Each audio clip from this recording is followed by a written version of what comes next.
The gymnasium fell silent as David Miller, billionaire CEO, titan of industry, dropped to his knees on the hardwood floor, tears streaming down his face. "I've been lying to you your entire life," he confessed, voice breaking. 15-year-old. Liam froze, the piano notes still hanging in the air between them. "Your mother isn't in Europe. She never was." David's eyes shifted to the music teacher standing frozen at the edge of the stage. "She's been here all along." In that moment, 3 lives shattered and reformed as a truth 15 years. Buried finally came to light. How does a mother watch her child grow from afar, teaching him piano without revealing she gave him life? What drives a powerful man to maintain a web of lies that keeps his son from knowing his true heritage? And how does a teenage boy reconcile discovering that everything he believed about himself was carefully constructed fiction? This isn't just another family drama. It's a masterclass in the devastating cost of secrets and the extraordinary healing power of truth, even when it arrives decades too late. If you've ever wondered if some mistakes are beyond redemption, if you've questioned whether time truly heals all wounds, this story will answer your deepest questions about forgiveness and second chances. TED. That like button and subscribe now if you believe it's never too late to heal what's broken, because the journey we're about to take together might just change how you view your own family wounds. Now, let's rewind to where it all began, with a winter concert where music would become the unexpected bridge across 15 years of silence. Now, let's step into a world where music becomes the language of reconciliation and discover how even the deepest family wounds can be healed, starting with a winter concert that would change 3 lives forever.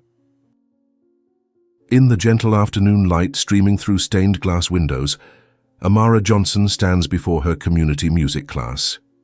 At 35, she carries herself with quiet dignity, her slender fingers guiding elderly students through the opening chords of Bridge Over Troubled Water. The classroom, housed in an old church basement, feels almost sacred, a sanctuary where melodies heal the wounded soul. "That's it, Mrs. Wilson. Let your fingers remember," Amara encourages, her voice melodic and patient. Music lives in our muscles long after our minds forget. The notes hang in the air like whispered prayers, each chord progression a testament to resilience. These weekly gatherings have become a ritual of remembrance, not just of music, but of lives fully lived, loves lost and found again. The elderly students, mostly women in their 60s and 70s, lean into their instruments with reverent concentration. For them, this class offers more than music lessons. It provides connection in a world that often forgets the wisdom of its elders. In their weathered hands, instruments become vessels for emotions too complex for words. The guitar that once serenaded a now-departed husband, the piano that accompanied children now grown and gone. Mrs. Wilson, her fingers knotted with arthritis, persists through pain to find beauty. "My Harold loved this song," she whispers, eyes glistening with unshed tears. 52 years together, and sometimes I still reach for him in the night." Amara squeezes her shoulder gently. "Then play it like he's listening," she says. "Because maybe he is." Amara moves around the room, a guardian of forgotten dreams. Her own dreams of stardom have long since faded, replaced by something more profound, helping others find their voice.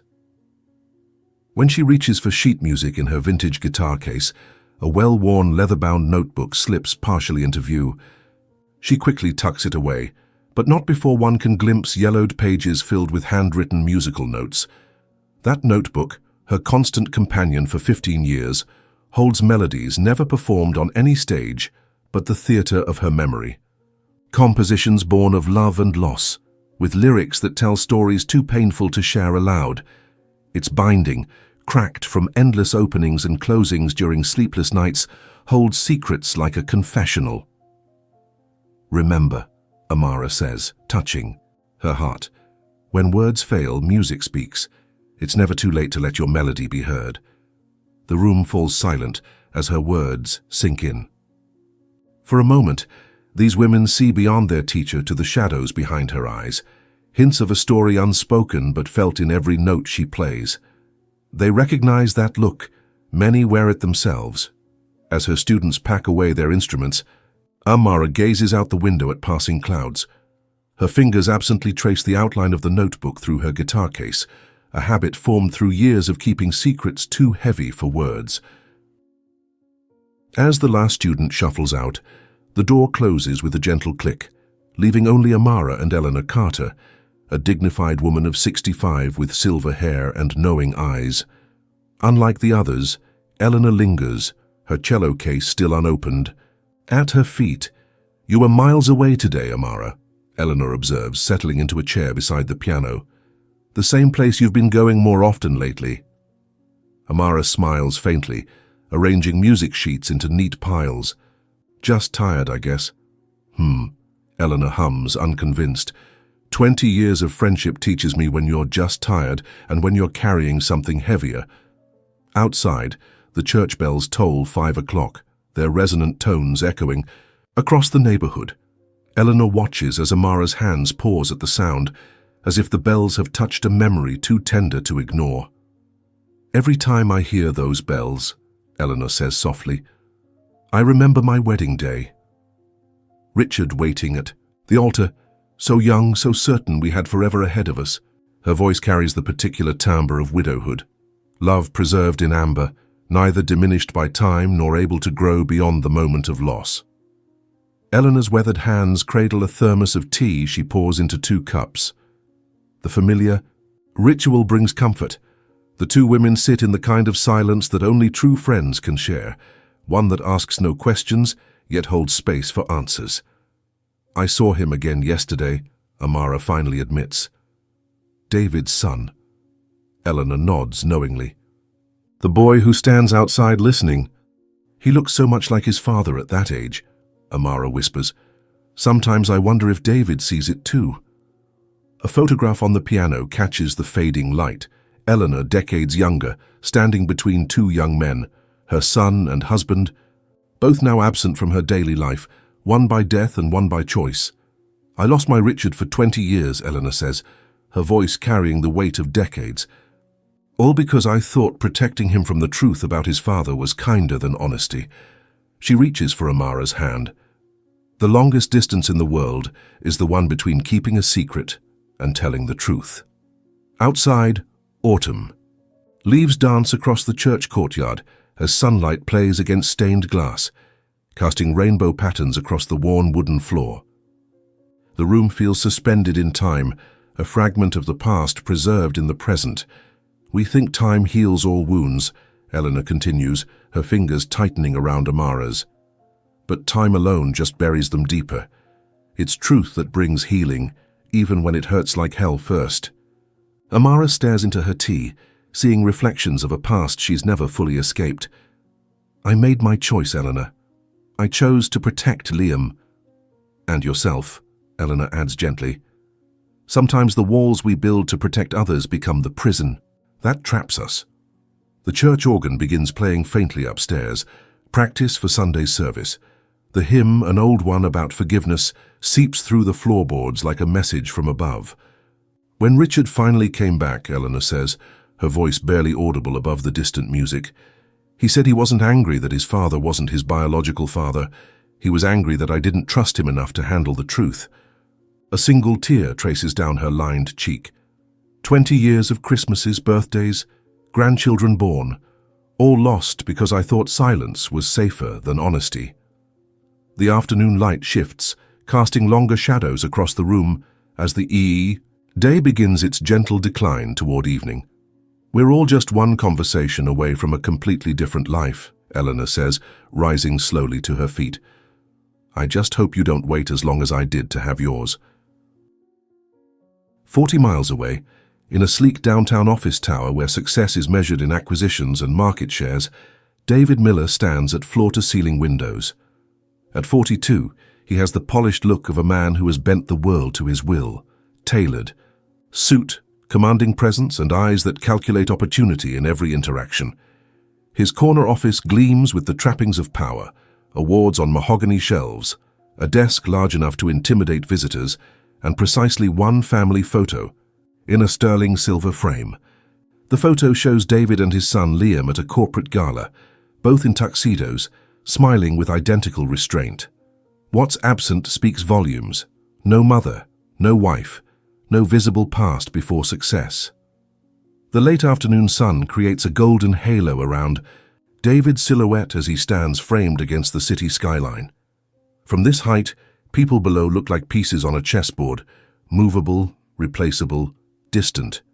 Just how he prefers his relationships, strategic, defined, controlled. His secretary's voice interrupts through the intercom. "Mr. Miller, the Tokyo investors are on line 2.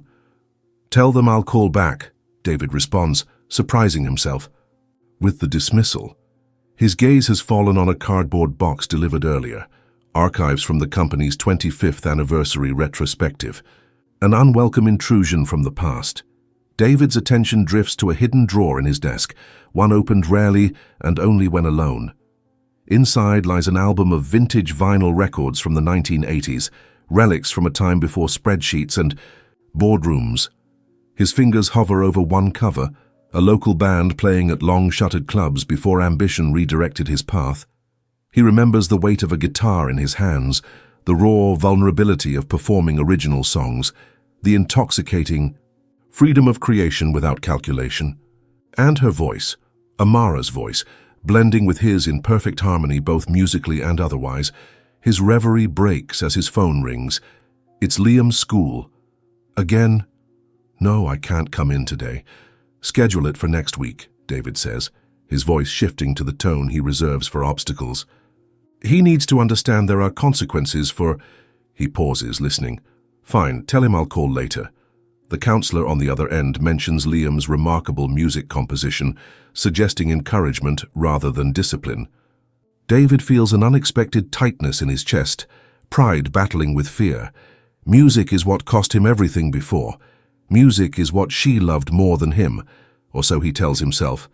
David ends the call and turns back to the window, his reflection superimposed over the city he's conquered. He mutters the phrase that has become his mantra when dealing with his son. "He doesn't take after me at all."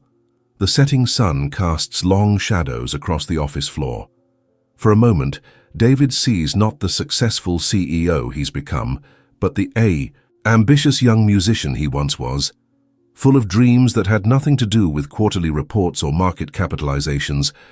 Two versions of himself, separated by choices made and paths not taken. The unspoken truth that perhaps Liam takes after him, more than he can bear to acknowledge, hangs in the air of the empty office. David straightens his tie, closes the drawer on his past, and returns to the spreadsheets that never disappoint him. As afternoon fades into evening, 15-year-old Liam Miller sits alone in his bedroom, in the spacious but sterile penthouse he shares with his father. His school uniform is neatly hung, his homework meticulously completed, attempts to earn approval that consistently falls short.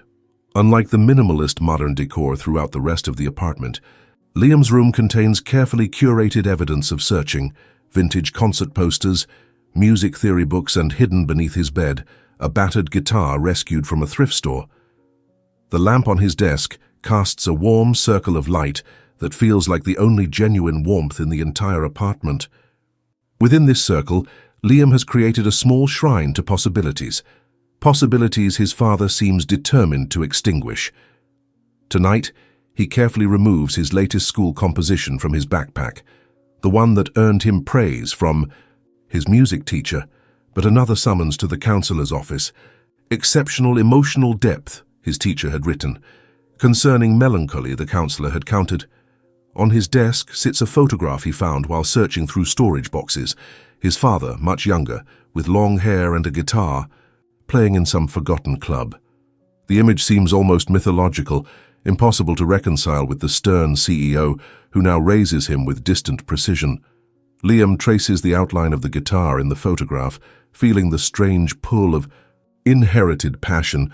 When he plays his own hidden instrument, his fingers find melodies he's never been taught, as if music flows through his bloodline despite all attempts to dam its course.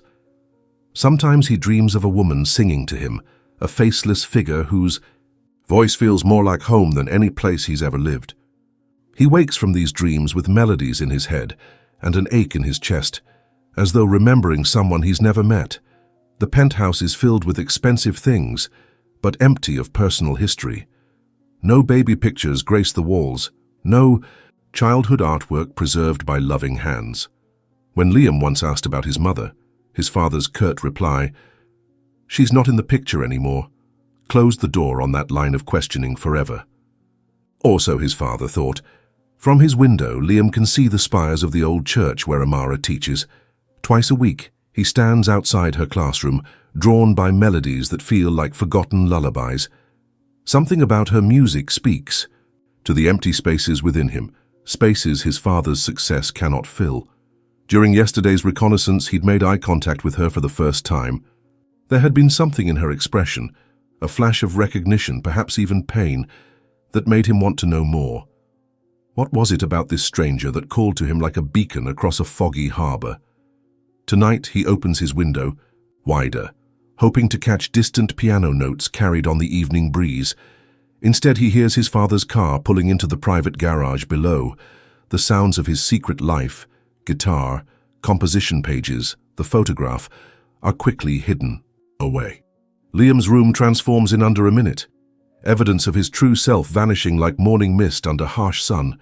Liam quickly slides the photograph and music books into their hiding places. By the time David's key turns in the lock, Liam is at his desk, calculus textbook open, playing the role of the son his father wants, not the musician he feels himself becoming. The next afternoon, golden October sunlight bathes the city park as Amara and Eleanor share a bench overlooking the duck pond. Families with young children toss bread to eager waterfowl, while joggers circle the perimeter path. It's the kind of perfect autumn day that feels like a gift before winter's arrival. A street musician plays saxophone nearby, his melody mingling with children's laughter and the rustle of fallen leaves. The music seems to underscore the moment like a film soundtrack, both melancholy and hopeful, like life itself. "There he is," Amara whispers, nodding toward a solitary figure on a bench across the water. Liam sits alone, headphones on, seemingly lost in music only he can hear. Even from a distance, his isolation is palpable, a young man disconnected from the world around him. Eleanor follows Amara's gaze, her eyes softening with understanding. "You see yourself in him, don't you?" she asks. "Not just his father." Amara nods, her breath forming a small cloud in the cooling air. The searching, the loneliness, trying to fill spaces with music. "Every time I see him, I think about telling him," Amara admits, her voice barely audible above the rustle of fallen leaves. "Then I remember what it would cost him. The life he has."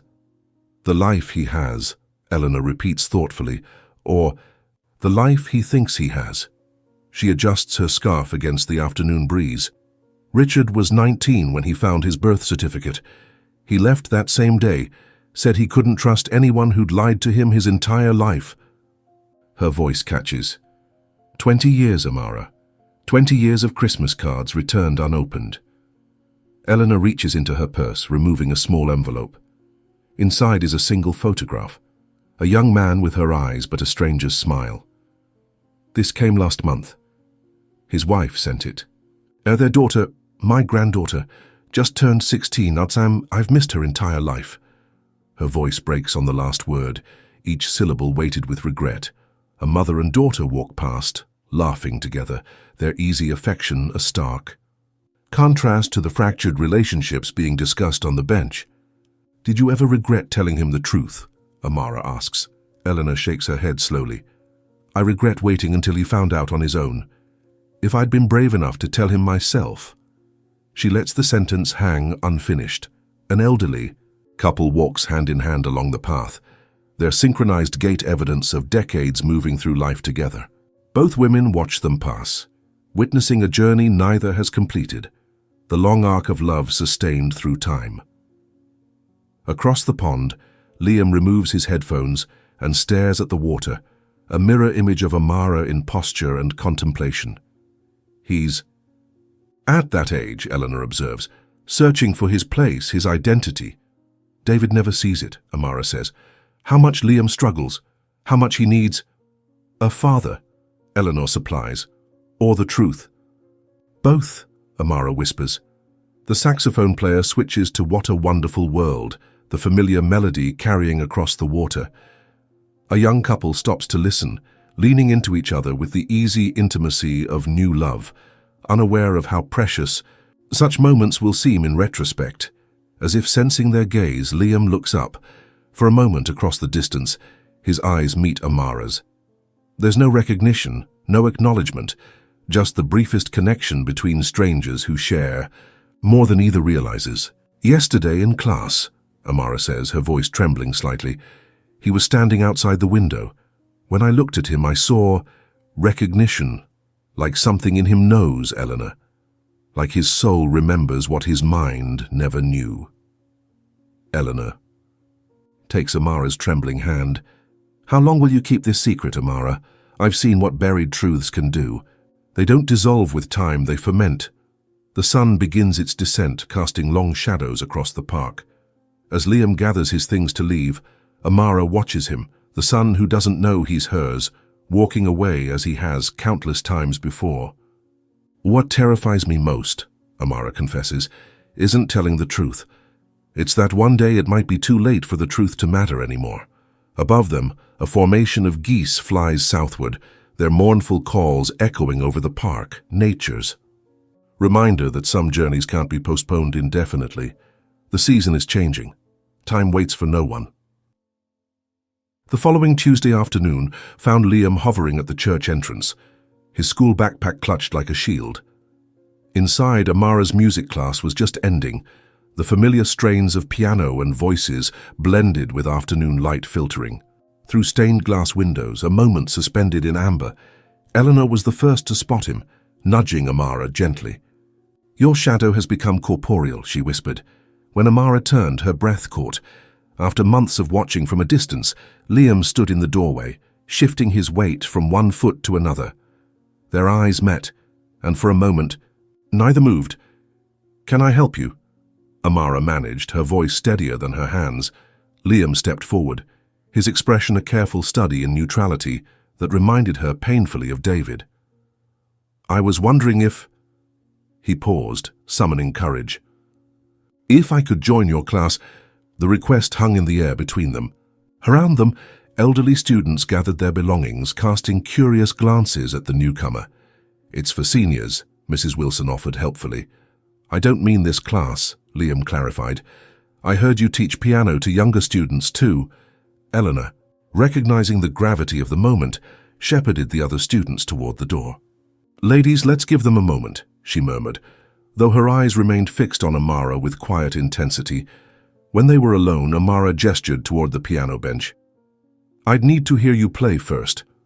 Liam hesitated, then set his backpack down and approached the piano with the reverence of someone entering sacred space.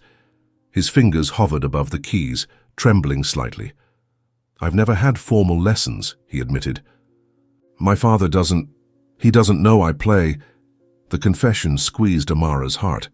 "Play whatever comes naturally," she encouraged. What followed stunned her. Without sheet music, Liam began playing a melody Amara recognized instantly, the chorus of a song she and David had written together decades ago, never recorded, never shared. A private promise between lovers. "Where did you learn that?" Amara whispered, her voice barely audible. Liam's hands stilled. "I don't know, it just comes to me sometimes, like I've always known it." He looked up, vulnerability naked in his eyes. "Is it something real? I thought maybe I made it up." Before Amara could answer, a shadow fell across the piano. David Miller stood in the doorway, his presence commanding as always. His eyes moved from his son to Amara, narrowing slightly. "Liam," he said, his voice tight. "You were supposed to meet my driver 30 minutes ago." Liam's shoulders tensed. The boy who had played with such fluid grace moments before transformed into a rigid stranger. "I had something to do first." David's gaze shifted to Amara, recognition flickering briefly before being carefully banked. "Ms. Johnson," he acknowledged stiffly. "Mr. Miller," Amara replied, equally formal.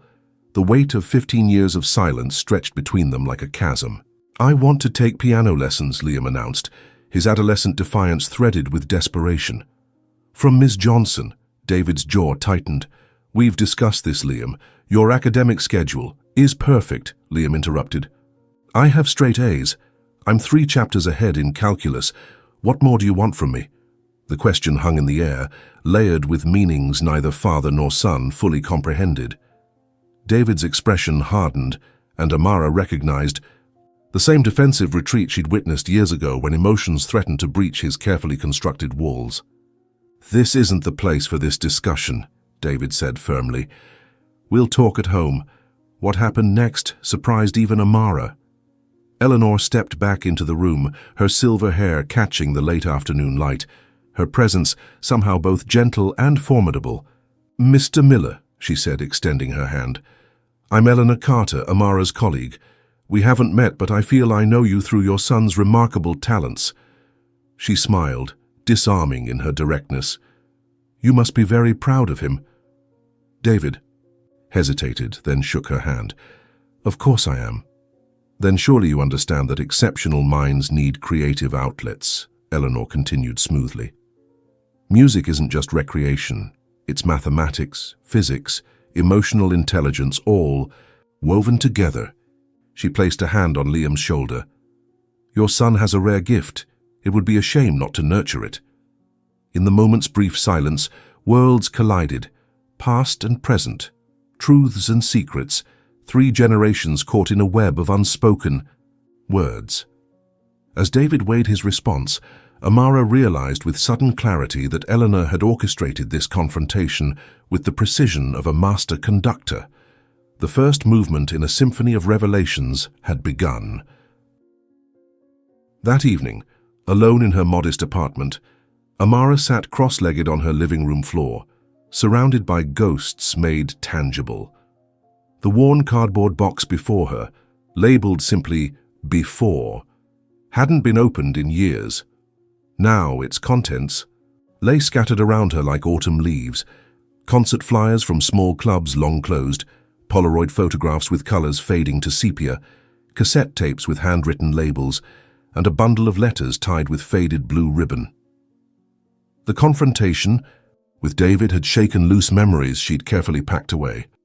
She picked up a photograph, David with his arm around her shoulders, both laughing into the camera, his guitar case propped against a brick wall behind them. Summer 1991. 3 months before everything changed. The window was open, allowing evening air to drift through sheer curtains. From her 3rd-floor apartment, she could hear city sounds softening as night approached, distant traffic becoming intermittent, voices of passing pedestrians rising and falling like waves. The telephone's ring startled her. Few people called her landline anymore. She kept it mostly for emergencies and older students who preferred traditional communication. "Amara." Eleanor's voice came through clearly. "Are you all right? You seemed shell-shocked after that encounter." Amara sighed, leaning back against the sofa. "I'm sitting here with all my old ghosts, wondering if I've been wrong all these years." "You saw it too, didn't you?" Eleanor asked. "When Liam played that melody." "He shouldn't know that song," Amara whispered. "David and I wrote it together. We never recorded it, never performed it publicly. It was just ours." "Music has a way of traveling through blood," Eleanor observed quietly. "My Richard could play my husband's favorite songs, though he'd never heard them. Some things can't be explained by logic alone." Amara's fingers found a cassette tape labeled Firefly Sessions, July 4th, 1991. Their first recording together, made in David's cousin's makeshift studio. She hadn't played it in 15 years, wasn't even sure if her old tape player still worked. "He didn't recognize me, Eleanor," Amara said, her voice catching. "David looked right through me." "Are you sure about that?" Eleanor countered gently. "Because what I saw was a man working very hard to pretend he didn't recognize you." The observation hung between them. Amara ran her fingers over a letter in David's handwriting. Words of love and promise written by a different man than the one she'd encountered today. "What if I've been wrong?" Amara whispered. What if keeping Liam from knowing the truth wasn't protection but theft? What if I've stolen something precious from both of them? Through the phone, Amara heard Eleanor's steady breathing. The wisdom of patience. "The question isn't whether you were wrong then," Eleanor finally said. "The question is, what's right now?" After they hung up, Amara continued excavating her past. Near the bottom of the box, she found what she'd been both seeking and avoiding, a manila envelope containing Liam's birth certificate. Father, David James Miller. Mother, Amara Lynn Johnson. Legal proof of a truth buried beneath 15 years of silence.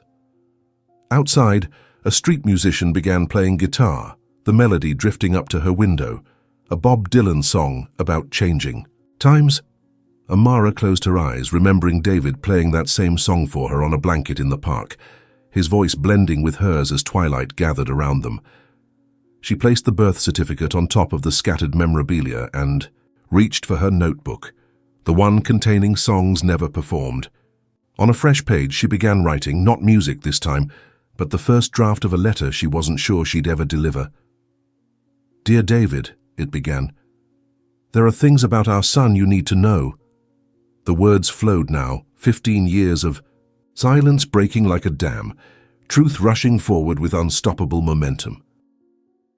The Miller penthouse gleamed in the evening light, all sleek surfaces and strategic lighting designed to highlight the carefully curated art collection. David stood at the wet bar, pouring himself 2 fingers of scotch, still in his work clothes. Though his tie hung loosened around his neck. "We need to talk about what happened today," he said, not turning to face Liam, who stood rigid by the floor-to-ceiling windows. "There's nothing to talk about," Liam replied, arms crossed defensively. "I want to take music lessons. Normal kids take music lessons." David turned, swirling the amber liquid in his crystal tumbler. "Normal kids don't get into Princeton. Early admission. Normal kids don't have the opportunities you have.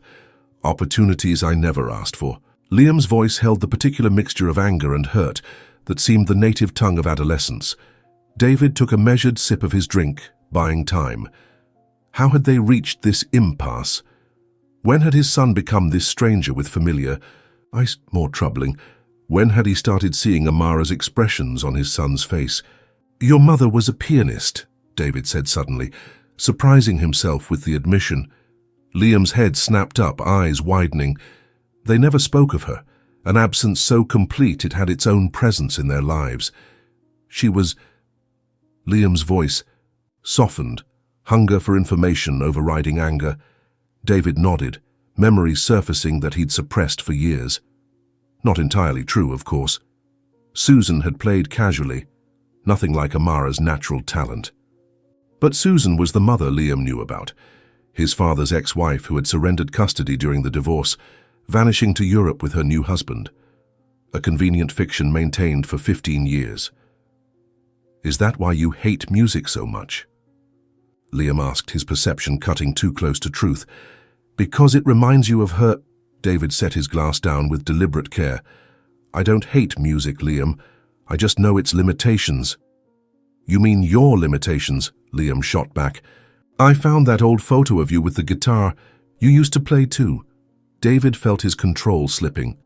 The day's events had already unsettled him. Seeing Amara after all these years, hearing that melody his son should never have known, feeling those dormant parts of himself stirring to life again. "That was another lifetime," he said dismissively. "Before I understood what it takes to build something real, something lasting." "Like what?" "This..." Liam gestured around the sterile perfection of their home. "This isn't living, Dad. This is just... existing." The words struck David like a physical blow.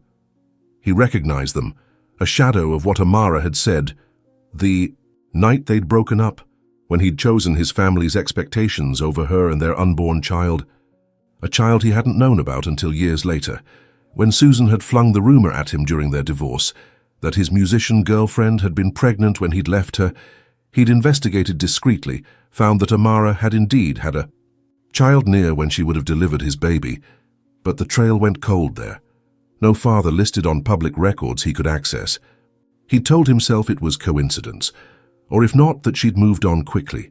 the child belonging to someone else, a convenient belief that allowed him to build his empire without complication. But today, seeing them together, hearing Liam play that melody— 1 hour, David said abruptly. 1 hour per week with Ms. Johnson. Your grades maintain their current level, or it stops immediately. Liam's face transformed, youth and hope breaking through his careful mask. Really? You mean it? Don't. Make me regret this, David warned. But Liam was already pulling out his phone, evidently to text friends about his victory. After Liam retreated to his room, David returned to the bar, pouring another drink with less steady hands. He unlocked his phone and hesitated before typing Amara Johnson into the search bar. Results populated his screen: her community music program, a few local news articles about her work with seniors, nothing suggesting she'd ever pursued the recording career she'd once dreamed of. Nothing suggesting she'd ever told anyone about their child, if indeed Liam was theirs and not the product of his paranoia. The timing fit too perfectly to be coincidence, yet he couldn't reconcile the Amara he'd known with someone who would keep his son from him, unless, of course, she'd had reason to believe he wouldn't want to know. David closed the browser and drained his glass, the scotch burning a path down his throat. Tomorrow he would make some calls, find out what he could. One way or another he would uncover the truth, even if it demolished the carefully constructed reality he'd built over 15 years of denial. Thursday afternoon arrived with golden October sunshine spilling through the church windows, painting the piano keys in alternating bars of light and shadow. Amara arranged sheet music with trembling hands, her normally steady preparation routine disrupted by the knowledge of who would soon walk through her door. Eleanor had offered to stay, a silent sentinel of support, but Amara had declined. This moment, whatever it would bring, needed to unfold without an audience. "You're sure?" Eleanor had asked, concern etching lines around her eyes. "I need to do this alone," Amara had replied, though certainty was the furthest thing from what she felt. The church door creaked open precisely at 4 o'clock. Liam entered alone, his school uniform exchanged for jeans and a sweater that made him look younger, more vulnerable. He carried a leather portfolio that Amara recognized with a jolt, the same brand David had used for his music, decades ago. "Hi," he said, shuffling forward. "I wasn't sure you'd actually agree to teach me after, you know." Amara smiled, working to keep her voice level. "Your father called yesterday to make arrangements, and very thorough, very professional." "That's Dad," Liam said, rolling his eyes slightly. "Everything's a contract negotiation. The casual dismissal, so typical of teenagers toward their parents, struck Amara with unexpected force. Here was her son, flesh of her flesh, speaking of his father, her former love, with the ordinary frustration of adolescence, unaware of the extraordinary circumstances that had created this moment. "Shall we begin?" she asked, gesturing toward the piano bench. For the next 45 minutes, Amara conducted the lesson with careful professionalism, assessing Liam's natural abilities, considerable, and his technical training, minimal but promising. She assigned basic exercises, demonstrated proper hand positioning, and explained fundamentals of reading music. What she didn't do was ask the question burning in her mind: how did you know that melody? How could you possibly play a song that existed only between your father and me? As the lesson neared its end, Liam opened his portfolio and removed several handwritten sheets of music. "I was hoping you might look at this," he said, his confidence faltering. "I wrote it. But it's not— I can't get the bridge section right." Amara took the pages, her breath catching as she recognized the melody. The same one he'd played during their first meeting, but now expanded, developed with surprising sophistication. "This is remarkable," she said truthfully. "Especially for someone without formal training." Liam's face brightened. "Really, my school counselor thinks I should talk to someone about my morbid preoccupations." He made air quotes around the phrase. "Dad says I need to focus on practical subjects. Music is mathematics, physics, and emotion interwoven," Amara said, echoing Eleanor's words from earlier. There's nothing impractical about understanding how the world vibrates with meaning. She played a section of his composition, then demonstrated a possible bridge passage. Try thinking of it as a conversation between what came before and what comes after. A bridge doesn't just connect, it creates tension, asks a question that the next section must answer. Liam watched her hands with rapt attention. When she finished, he asked quietly, "Have you written music too?" The question, so innocent yet so loaded, momentarily stole Amara's voice. "Yes," she finally managed, "though not much in recent years. Could I hear something sometime, something you wrote?" Amara hesitated, then made a decision that felt both reckless and inevitable. She reached for her music bag and withdrew the leather-bound notebook, her constant companion, repository of 15 years of unshared melodies. "This one," she said, opening to a page marked simply, "For L." "I wrote this a long time ago." She began to play, her fingers finding the lullaby she'd composed during her pregnancy, a melody she'd hummed to her newborn son in those precious weeks before she'd made the decision that had defined both their lives. She'd never played it for anyone, had never even named it properly in her notebook. As the final notes faded, she looked up to find Liam staring at her, his expression a complex mixture of confusion and recognition. "I know this," he whispered. "Somehow, I know this song." Before Amara could respond, the door opened and David stood framed in the entrance, his silhouette backlit by afternoon sun. How long he had been there, what he had heard, Amara couldn't guess from his carefully neutral expression. "Time to go, Liam," he said, his voice revealing nothing. Liam gathered his materials, thanked Amara politely, and moved toward the door. David remained motionless, his eyes finally meeting Amara's across the room.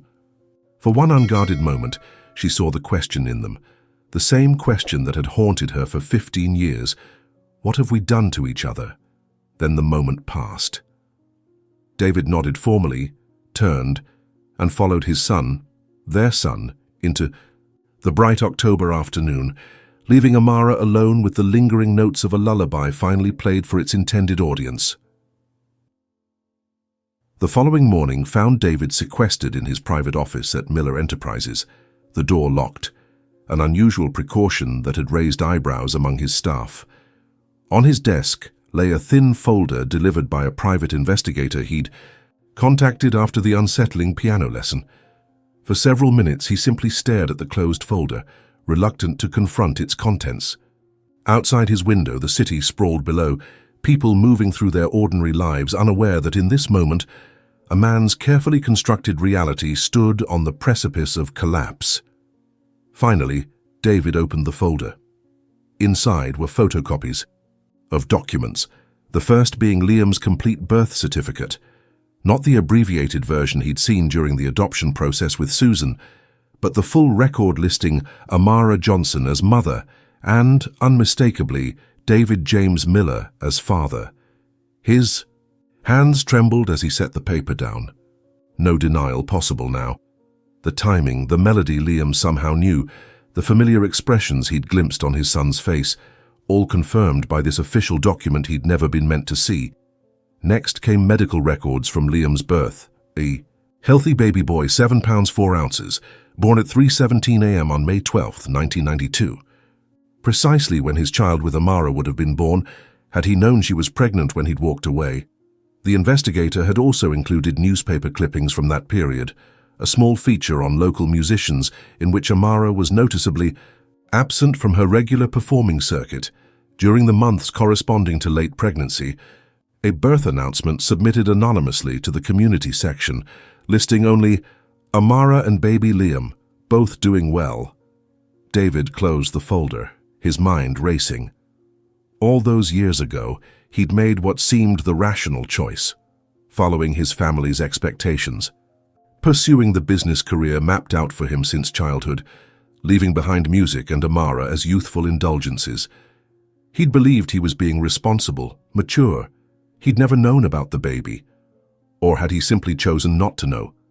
Dismissing rumors, avoiding confirmation, building his life on carefully maintained ignorance, David picked up his private line and dialed a number he'd memorized yesterday. "Eleanor Carter speaking. Miss Carter, this is David Miller." He struggled to keep his voice steady. "I need to speak with you. Not at the church. Somewhere private." A brief pause. "I suspected you might call. There's a coffee shop called Memories on Maple Street. Quiet, discreet. Noon, I'll be there." After hanging up, David stared unseeing at the city view. His carefully ordered world, built on ambition, control, and selective memory, was unraveling. The question wasn't whether to confront Amara about her deception, it was whether he could face his own. The intercom buzzed. "Mr. Miller, the Tokyo investors are on the line." "Cancel all my appointments today," he replied. "Family emergency." The words felt foreign on his tongue. Family. What did that even mean anymore? Who was he to Liam, really? Legally, his father through Susan's surrender of parental rights. Biologically, his father through a relationship he'd buried. But had he ever truly been a father in the ways that mattered most? David unlocked his desk drawer and removed the old photograph Liam had mentioned. Himself at 22, guitar in hand, joy in his eyes. The man in that picture would never have walked away from his child. When had he become someone who could... As he left the office, the birth certificate tucked into his breast pocket, David felt something he hadn't experienced in decades, absolute uncertainty about what came next.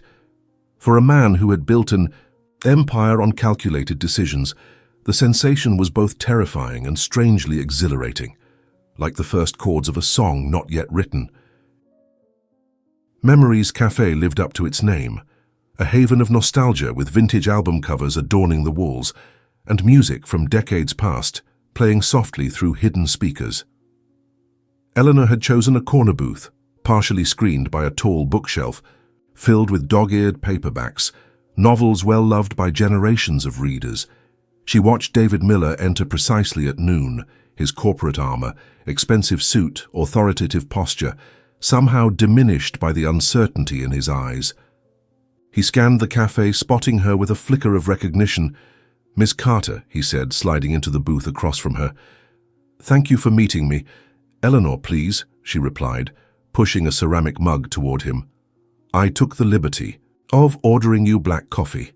Amara always said you took it that way." The casual reference to shared history hung between them. David's hand stilled momentarily before reaching for the mug. "So you've known all along," he said, his voice carefully neutral. "About Liam." Eleanor studied his face, searching for the young musician Amara had described, the man who had written love songs and dreamed of recording contracts before ambition redirected his path. "I've known Amara since she moved here pregnant with your child," Eleanor confirmed. "I was there the day she came home from the hospital. I held Liam while she slept." "Why didn't she tell me?" David asked, the controlled facade cracking slightly. "I had a right to know." Eleanor's expression softened with something like compassion. "Did you... You told her quite clearly that music was a childish dream, that you were moving on to build something real. Your family made it abundantly clear she wasn't welcome in your future."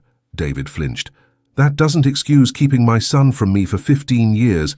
"No," Eleanor agreed, surprising him. "It doesn't. But understanding why isn't the same as excusing it." She sipped her tea thoughtfully. "When Richard, my son, found out the truth about his parentage, he said something I've never forgotten.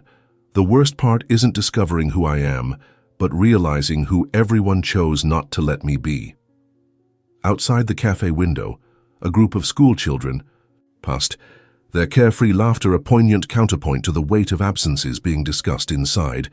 "Amara tried to contact you once," Eleanor continued. "When Liam was about 6 months old, she called your parents home. Your mother answered." She paused. "Whatever was said in that conversation, Amara never tried again." David closed, his eyes briefly imagining the scene. His mother, formidable guardian of the family's social standing, would have been merciless to the musician she'd once dismissed as his little diversion. "I never knew," he said softly. "That was convenient." "Wasn't it?" Eleanor's words were gentle but unflinching. Not knowing meant not having to choose. David met her gaze directly. "What happens now? Does Liam know the truth?" Eleanor shook her head. Amara has protected both of you all these years. You from responsibilities you might not have wanted. Liam from rejection he couldn't have understood. She leaned forward. But children sense the spaces where truth should be. That melody he plays, the one you wrote together. He's been humming it since he was a toddler, without ever hearing it. David's coffee grew cold, forgotten, as the implications settled around him. I need to speak with Amara. Yes, Eleanor agreed. But first, ask yourself this. What are you seeking? Blame? Control? Or something else entirely? She gathered her purse, preparing to leave. Because Liam deserves better than to become the battlefield for your unresolved past. As Eleanor stood, she placed a hand briefly on David's shoulder, a maternal gesture that caught him off guard. The hardest truths to face are the ones we've hidden from ourselves. Liam has your DNA, but he has Amara's heart. Remember that before you decide what justice looks like in this situation. She left him sitting there, surrounded by memories. That weren't his, contemplating a future suddenly unwritten. Through the cafe speakers, a familiar melody began playing, one of the songs he and Amara had covered in their brief performing career. Another echo from a past he'd tried to silence, now demanding to be heard.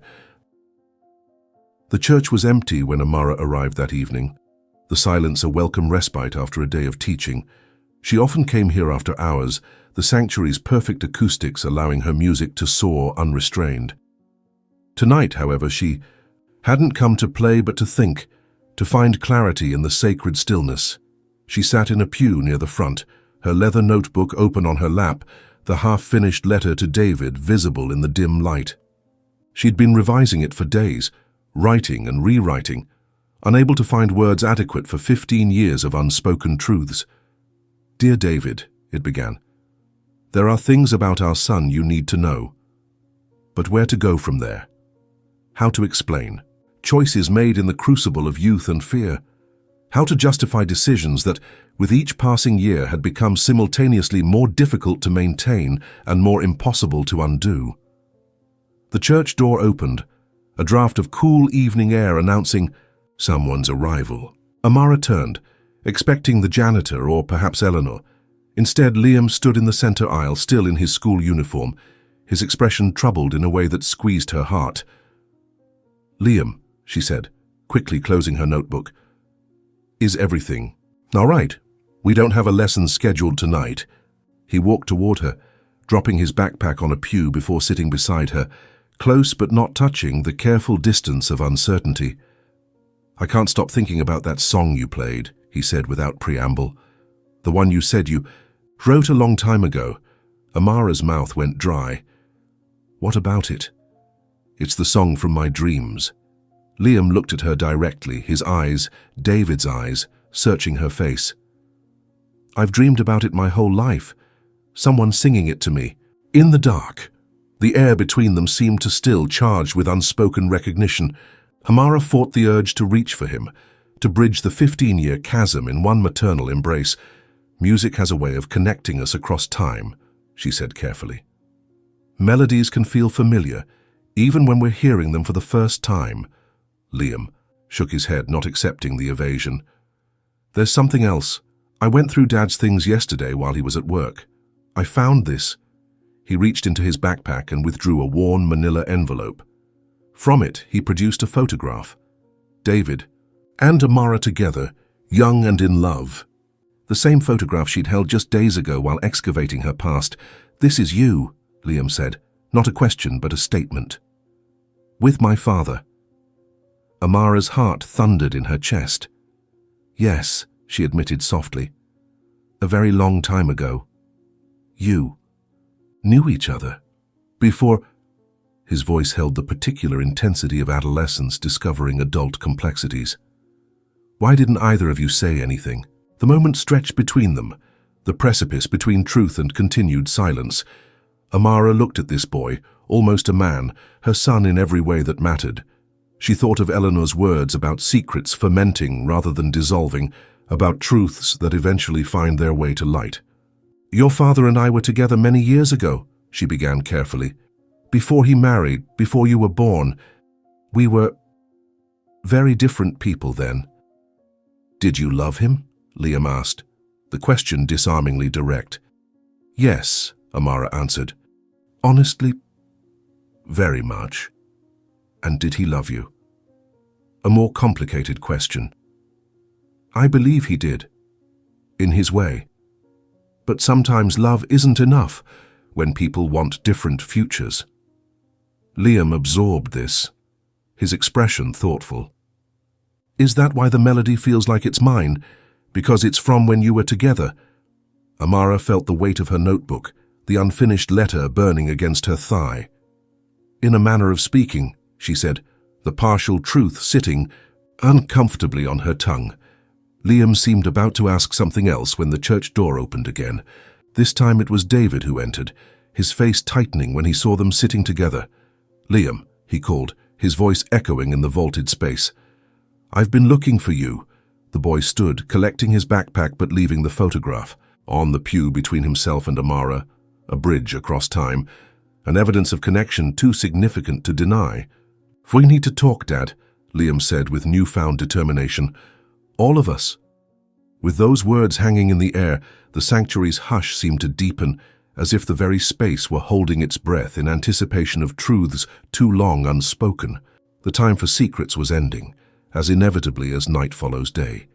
Whatever came next would reshape all their lives in ways none of them could fully predict. The three of them sat in the church's small side garden, a forgotten oasis hidden from street view by ancient brick walls covered in ivy. An old stone bench accommodated Amara and Liam, while David stood leaning against a weathered maple tree, physical distance mirroring emotional caution. Twilight gathered around them, the in-between hour when day surrenders to night, a fitting backdrop for truths hovering between concealment and revelation. From somewhere nearby, church bells tolled the hour, their resonance fading slowly into expectant silence. "I found the photograph," Liam said, breaking the tension. "And then I found this." He produced another document from his backpack, a copy of his birth certificate.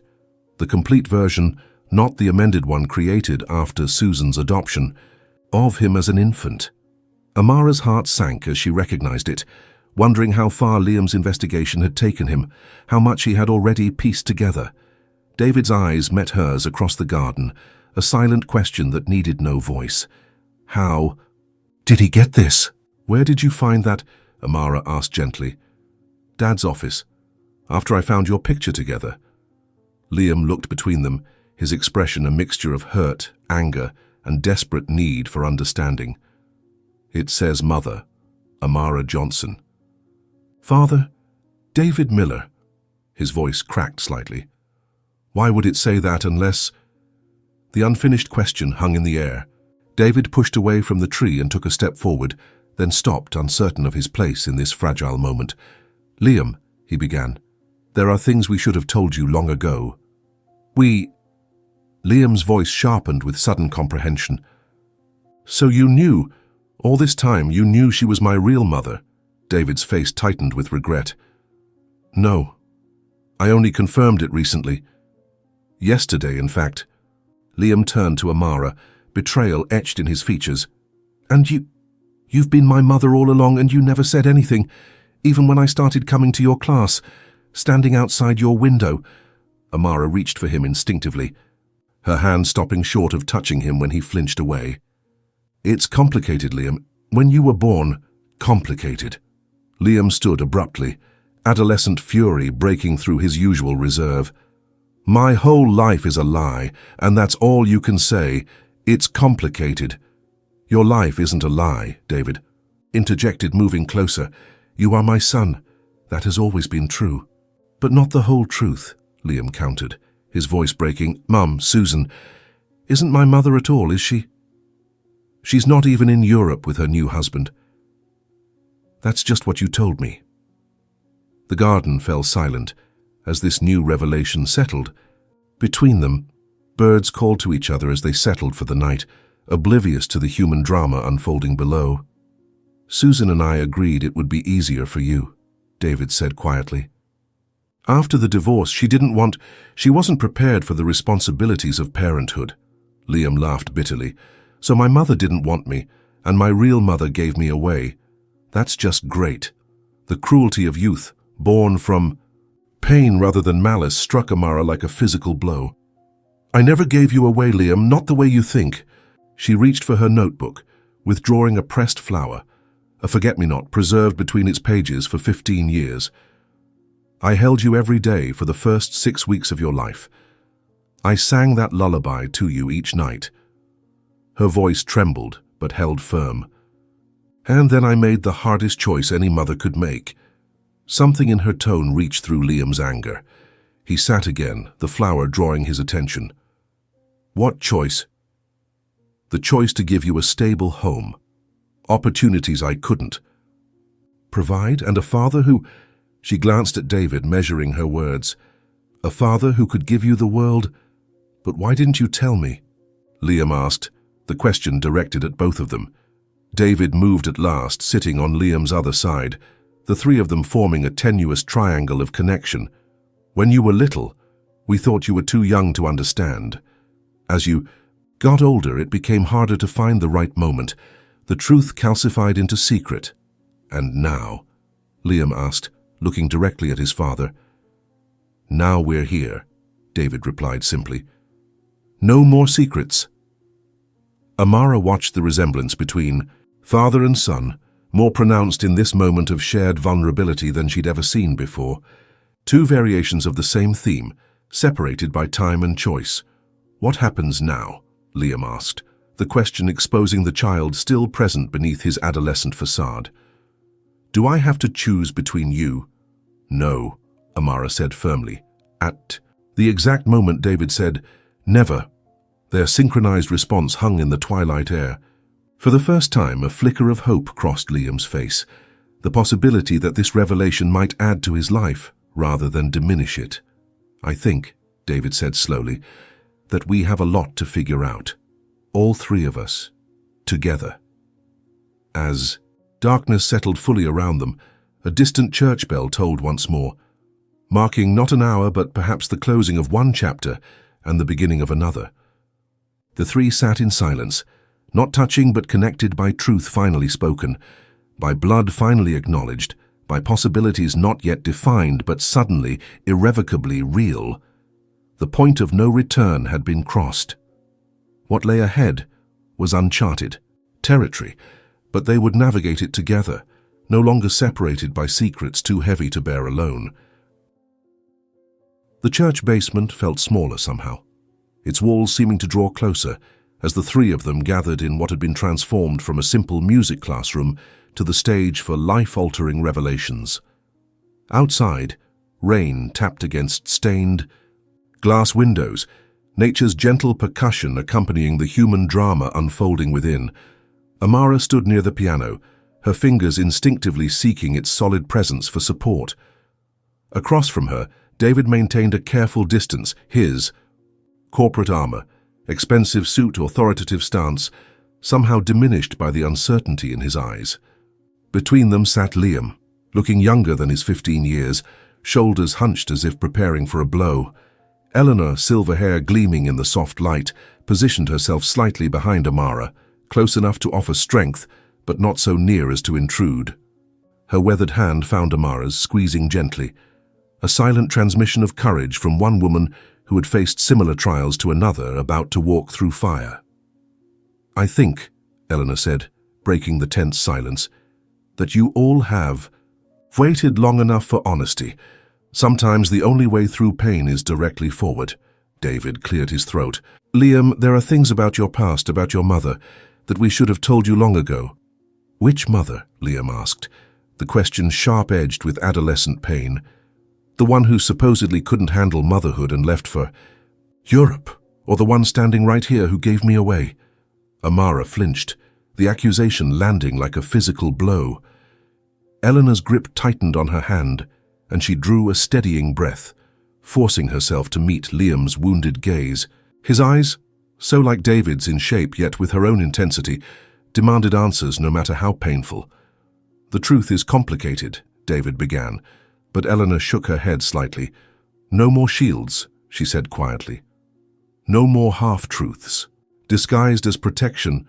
A change came over Amara's face then, a subtle transformation from uncertainty to quiet resolve.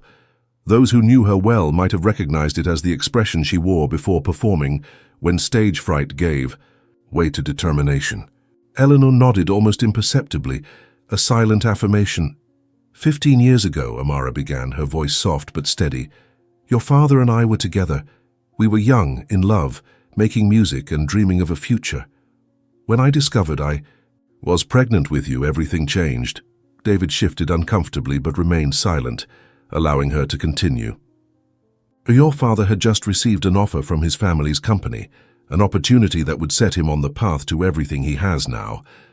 But that opportunity came with conditions. My family didn't approve of Amara," David interjected, "or of music as a career. They made it clear that if I wanted my inheritance, my place in the company, I needed to leave both behind." Liam looked between them, connecting pieces of a puzzle he'd never known existed. "So you chose money?" "Over her, over me." The question hung in the air, raw and unanswerable in its simplicity. Through the window, a shaft of sunlight briefly pierced the clouds, illuminating dust motes dancing in the air. Particles suspended, much like the three humans caught in this moment of revelation. "I didn't know about you," David said finally. "Not then. I made my choice believing I was only leaving Amara, not my unborn child." Amara's eyes closed briefly, the pain of old wounds evident in the tightening of her mouth. "I tried to tell him once, through his parents. They made it clear that a mixed-race child with a struggling musician mother would only complicate his promising future." Eleanor's free hand came to rest on Amara's shoulder, a steady anchor in the storm of emotion. Liam watched the gesture, this evidence of long friendship, of support that had sustained his biological mother through years of separation from her child. "So you just gave me up?" Liam asked, his voice cracking slightly despite his attempt at hardness. "Without a fight?"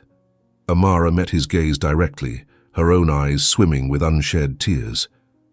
"I fought harder than you can imagine. But in the end, when faced with David's resources, his family's legal team and my own limited options as a single mother living gig to gig, I made the choice I thought would give you your best chance." In that moment, as Amara's words hung in the church air, something shifted in Liam's expression. Not forgiveness, not yet understanding, but perhaps the first fragile tendril of recognition that adult choices rarely fit into the black and white categories of adolescent understanding.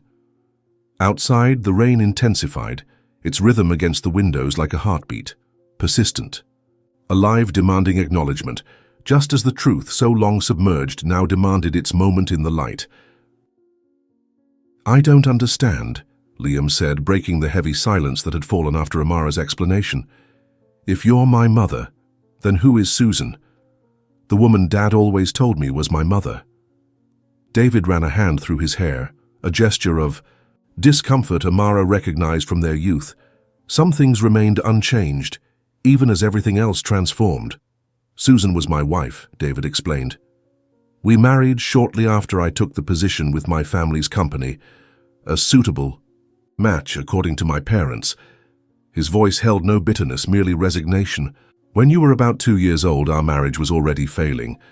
During one particularly heated argument, she mentioned rumors about a pregnant musician I'd left behind." Liam leaned forward, drawn into the story despite himself.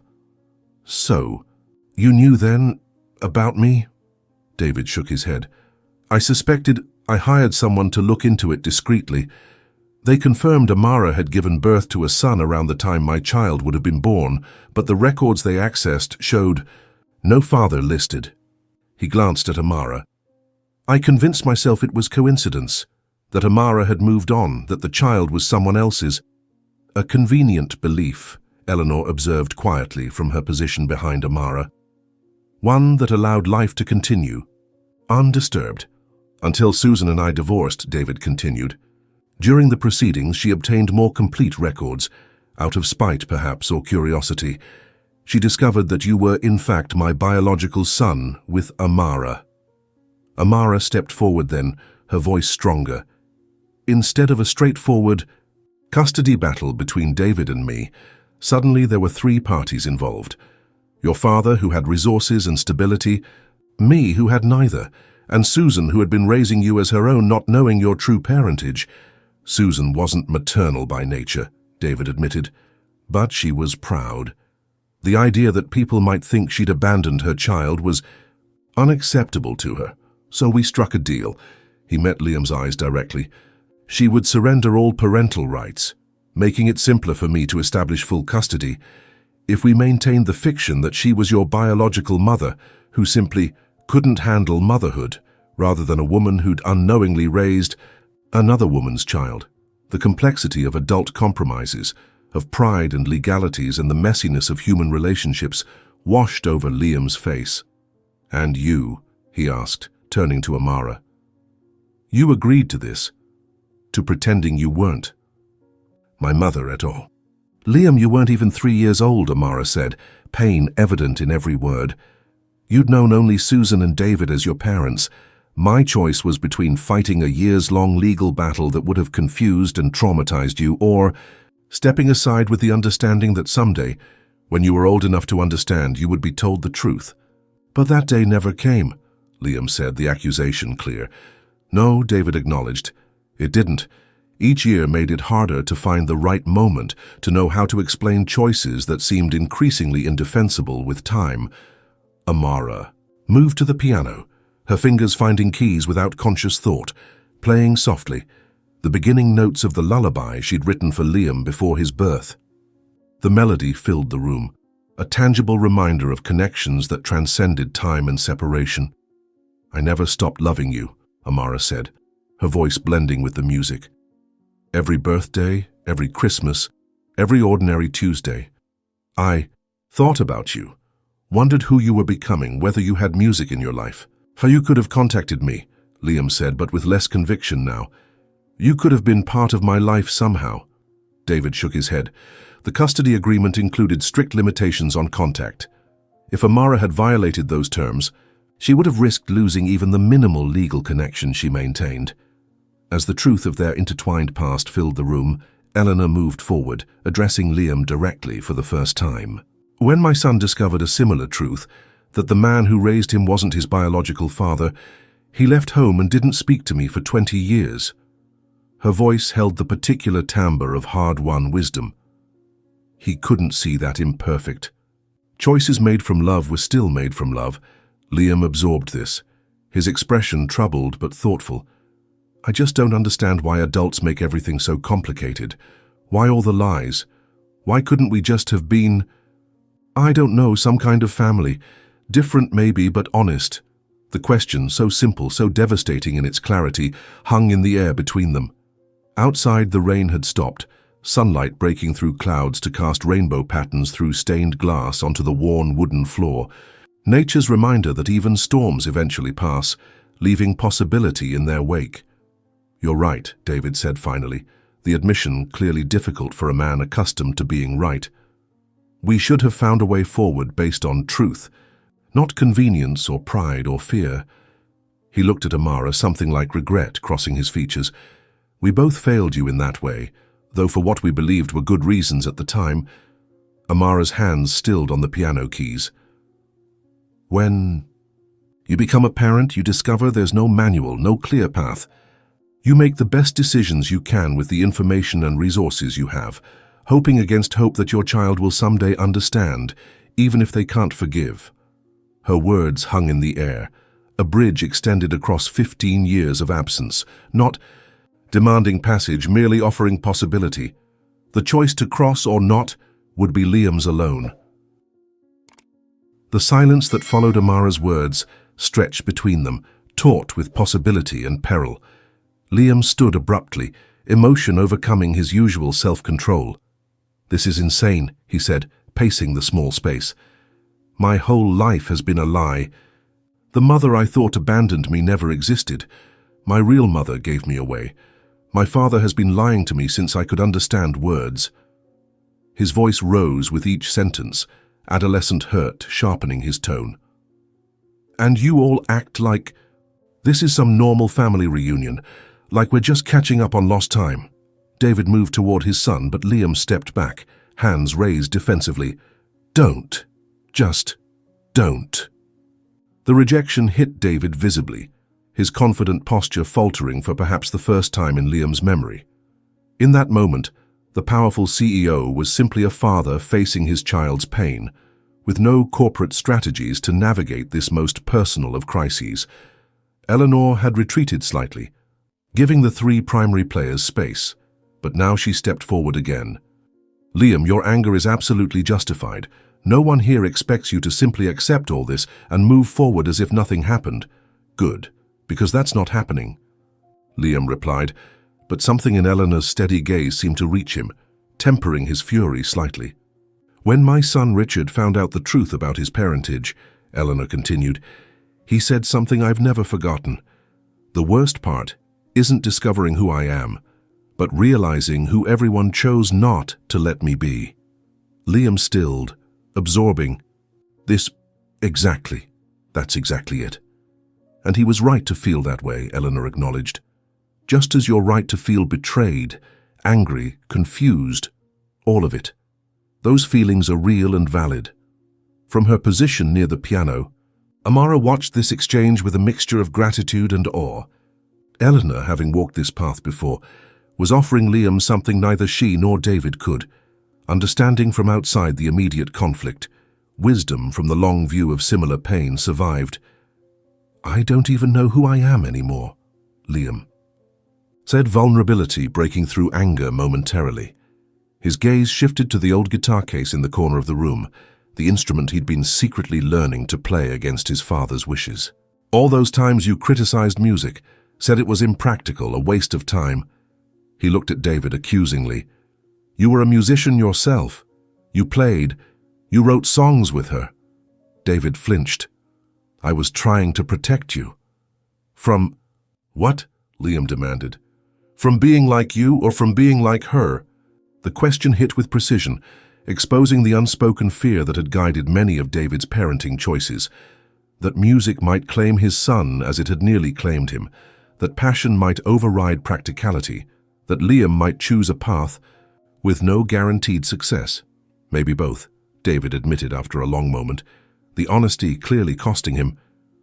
Music wasn't the stable choice. I learned that the hard way. So you made the choice for me, Liam said, bitterness evident. Just like you made the choice for her, he gestured toward Amara. Just like you made all the choices for everyone. The accusation hung in the air, uncomfortable in its accuracy. David, always the decision-maker, the problem-solver, had indeed shaped the narrative for all of them, choosing career over love, custody over co-parenting, fiction over truth, each decision made with confidence in his own judgment, regardless of the cost to others. Amara stepped forward then, her quiet voice somehow cutting through the tension. Liam, whatever anger you feel toward your father, toward me, it's deserved. We failed you in different ways, both of us, but please know that every choice, however flawed, came from love. Imperfect, human love, but love nonetheless. Liam looked at her, really looked at her perhaps for the first time, seeing beyond the piano teacher to the woman who had carried him, birthed him, and then let him go. Something shifted in his expression, not forgiveness, but perhaps the first fragile recognition of complexity beyond his initial reaction. I need some air, he said finally, moving toward the door. I need to think. Liam, David began, stepping forward. Let him go, Eleanor said gently. Some journeys can only be walked alone. As Liam pushed through the door into the autumn afternoon, the three adults remained in weighted silence. Through the window they watched him cross the church courtyard, hands thrust deep in his pockets, head bowed against emotion or weather or both. What happens now? David asked, his voice stripped of its usual authority. Eleanor moved too, gather her things, preparing to leave them to navigate the aftermath. Now comes the hardest part, she said, her hand briefly touching Amara's shoulder in silent support. Now you wait and hope and trust that the truth, however painful, has created space for something new to grow. As Eleanor departed, Amara and David found themselves alone together for the first time in 15 years, united by shared love for a son who might not want either of them in his life, at least not in the ways they'd hoped. Outside, clouds parted briefly, allowing sunlight to stream through stained glass, casting jewel-toned patterns across the worn floor, nature's reminder that even in darkest moments, beauty finds a way to persist. Character count: 2,999, coming early to offer support. Instead, Liam stood alone in the doorway, rain beading his dark hair, his expression a careful neutral that couldn't quite hide the turmoil beneath. "Liam," she said, rising from the piano bench, "I thought you were coming with your father." "I wanted to talk to you first," he replied, stepping into the sanctuary. Alone, he moved toward her with the awkward grace of adolescence, his hands thrust deep in his jacket pockets. So like David in his features, yet with expressions entirely his own, or perhaps, though Amara hardly dared think it, expressions of hers that had somehow transmitted through blood and time. "Dad told me about the custody arrangement," Liam said without preamble, "about how his lawyers threatened to drag you through court for years if you didn't agree to let him raise me." Amara flinched at the bluntness of this assessment, though it wasn't entirely inaccurate. It was more complicated than that. It always is, isn't it? Liam's voice held no accusation, just a weariness beyond his years. "Adults always say that when they don't want to admit they messed up."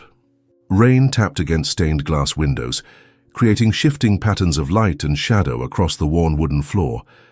Amara gestured toward a nearby pew. "Shall we sit?" They settled side by side, not touching, a careful distance maintained between them. Physically close yet separated by 15 years of absence, of stories untold, of a relationship that existed only in potential, never in reality. "You have every right to be angry," Amara said quietly. "With both of us."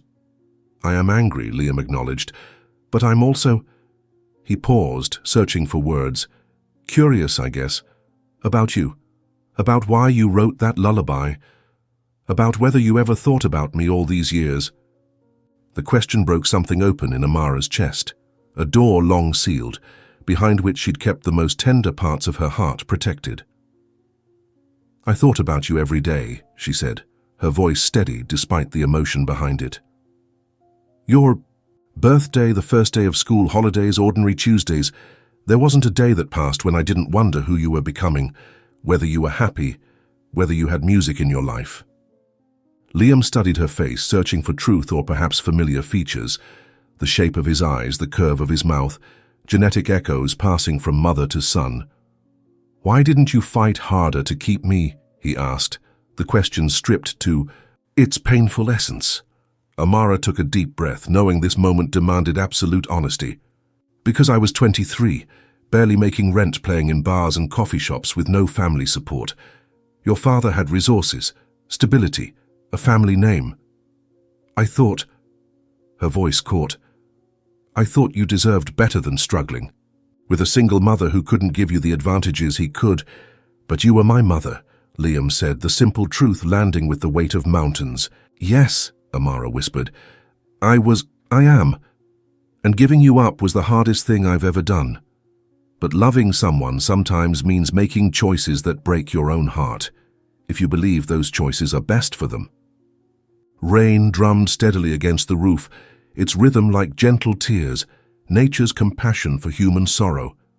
Outside, a car door closed, David arriving perhaps, though neither Amara nor Liam moved to acknowledge it. "The melody," Liam said. "Suddenly, the one I've been dreaming about my whole life. You really used to sing it to me." "Every night," Amara confirmed. "For the first 6 weeks of your life, I'd hold you and rock you and sing that lullaby. I always hoped that somehow, somewhere, a part of you would remember." "And I did," Liam said, wonder creeping into his voice.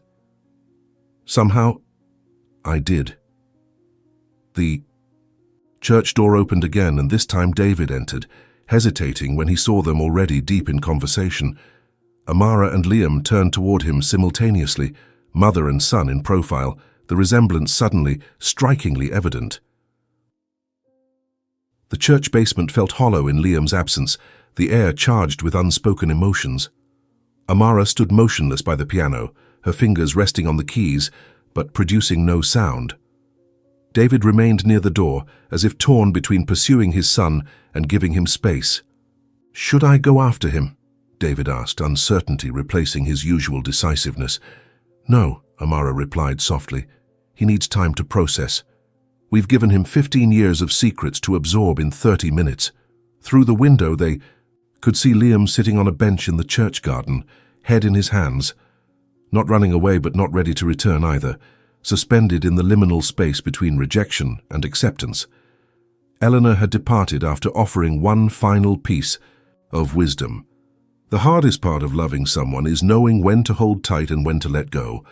Her absence left David and Amara truly alone together, for the first time since their youth, bound by shared love for a son and shared responsibility for his pain. "I didn't expect him to react well," David admitted, moving to sit in a nearby "Pooh," but seeing his face when he realized everything he'd believed about his life was untrue, he shook his head. "I've faced hostile takeovers and bankruptcy threats, but nothing has ever made me feel as inadequate as that moment." Amara joined him, maintaining a careful distance. "Parenthood has a way of stripping us to our most vulnerable selves." "Something you've known for 15 years, David observed, a hint of accusation edging his tone.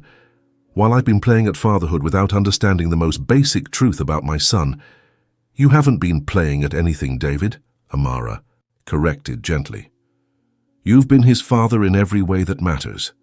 The daily routines, the skinned knees, the school projects, the nightmares. You were there for all of it." Outside, rain continued its gentle percussion against stained glass, casting muted colored light across the worn wooden floor. The melody of the lullaby seemed to hang in the air between them, though the piano remained silent. "I keep thinking about what might have been," David said after a long pause. "If I'd known about the pregnancy, if I'd made different choices, if we had found some way forward and together. The unspoken possibility, the three of them as a family, a different life entirely, shimmered between them like heat on summer. Pavement, mirage-like and impossible to grasp. I've thought about that every day for 15 years, Amara admitted. But we can't change the path behind us. We can only choose the one ahead." David turned to face her fully, years of practiced, corporate distance falling away to reveal the young musician she'd once loved. "And what does that path look like to you, Amara? What do you want from this situation?" The question hung between them, weightier than it appeared. What did she want? The fantasy of reclaiming lost years, the impossible miracle of a reunited family, the chance to know her son without expectation of maternal rights.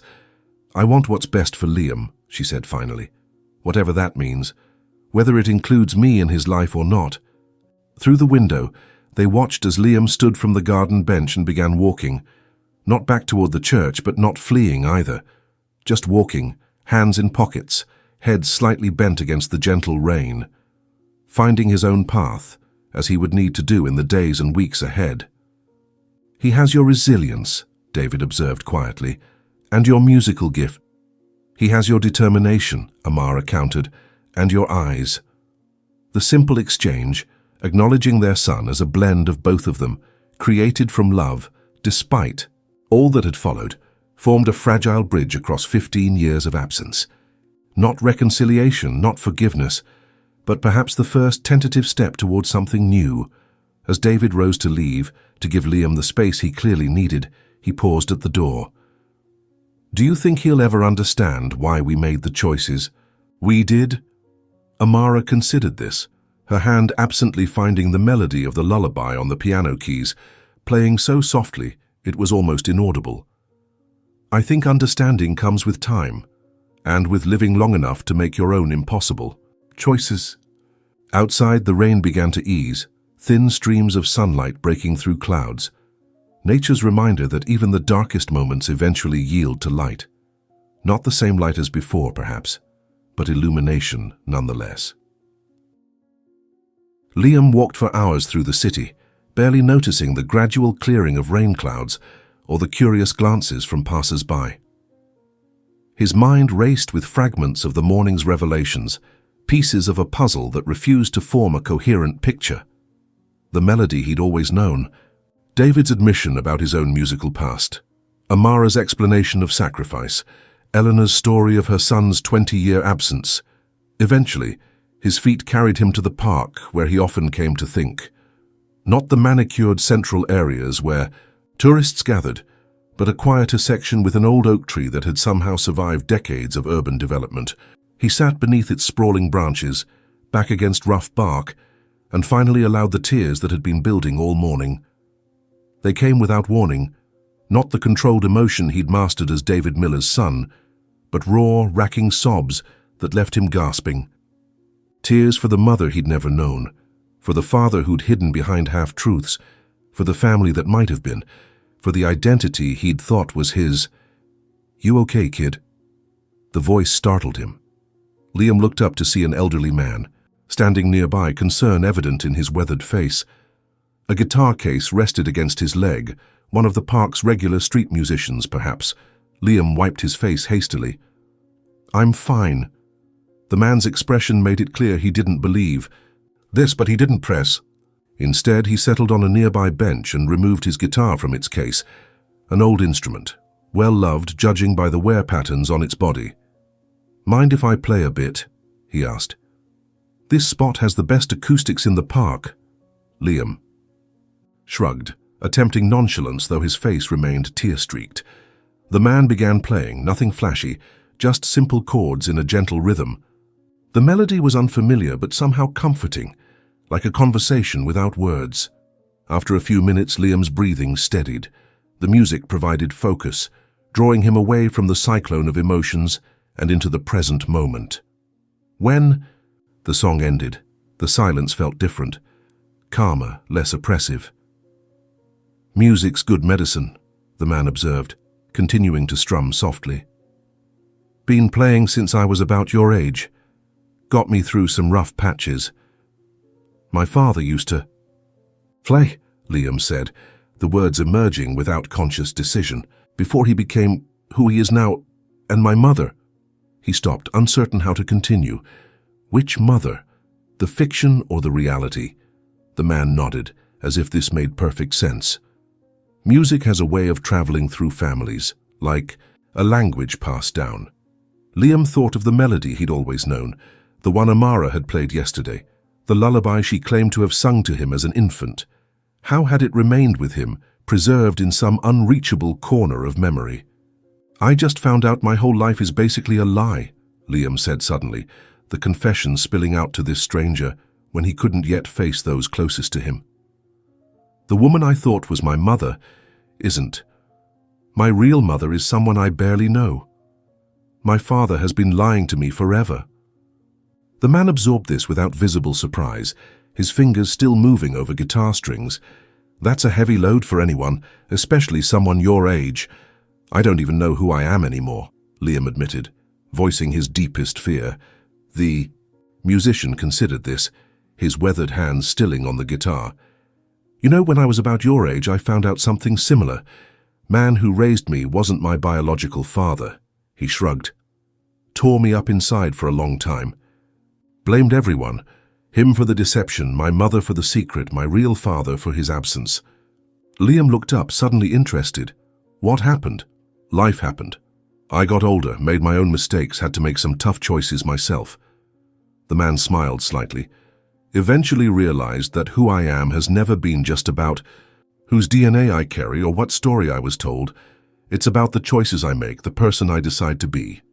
He resumed playing, a different melody now, something that sounded vaguely like the folk songs Liam had secretly listened to when his father insisted on classical music. "Took me 15 years to make peace with my family. Missed my mother's funeral because I was too stubborn to forgive her." The casual mention of such profound regret hung in the air between them. Liam thought of Eleanor's story about her son's 20-year absence, the lost decades that could never be reclaimed. "Do you regret that?" Liam asked, staying away. "So long." The man's eyes held a distant sadness. "Every day could have had years with her, but chose my anger instead. Found out too late that understanding doesn't have to mean approving." He looked directly at Liam. People make mistakes, kid, especially parents. Sometimes for the worst reasons, sometimes for the best. Either way, holding on to hurt only hurts you more. As the afternoon light began to fade, Liam found himself breathing more easily. The chaos of emotion hadn't disappeared, but it had become somehow more manageable, as if the stranger's music and words had created space around his pain. When the man finally packed up his guitar and prepared to leave, Liam spoke again. "Thanks for the music and everything else." The musician nodded. "Any time, kid. We're all just walking each other home." With that cryptic statement, he moved away down the park path, guitar case swinging gently at his side. Liam remained beneath the oak tree until twilight began to gather. Then, with a decision forming in his mind, he stood and headed home. Not to the penthouse that had never quite felt like home, but to the church where two people who had created him waited, however imperfectly, to help him forge a path forward. Evening shadows had lengthened across the church basement when the door opened. Amara looked up from the piano, where she'd been playing quietly. Not the lullaby this time, but something new. A melody born from the day's emotional crucible. She'd remained there after David left, unable to face her empty apartment, finding solace in the familiar comfort of music. Liam stood in the doorway, silhouetted against the dimming outdoor light. His posture suggested exhaustion, but something in his expression had shifted, the raw anger replaced by something more complex, more considered. "Liam," Amara said softly, her hands stilling on the keys. "Are you all right?" He moved into the room, dropping his backpack on a nearby chair. "Not really, but I'm here." The simple statement, acknowledging pain while choosing presence, struck Amara as profoundly mature for his 15 years. This son she barely knew had depths she was only beginning to glimpse. "I didn't expect to see you today," she admitted, resisting the urge to move toward him, to bridge the physical distance as easily as she wished they could bridge the emotional one. "I met someone in the park," Liam said, settling onto the piano bench beside her, maintaining a careful few inches between them, "a street musician. He told me about finding out his father wasn't his biological father, about staying angry for 15 years, about missing his mother's funeral because he couldn't forgive her."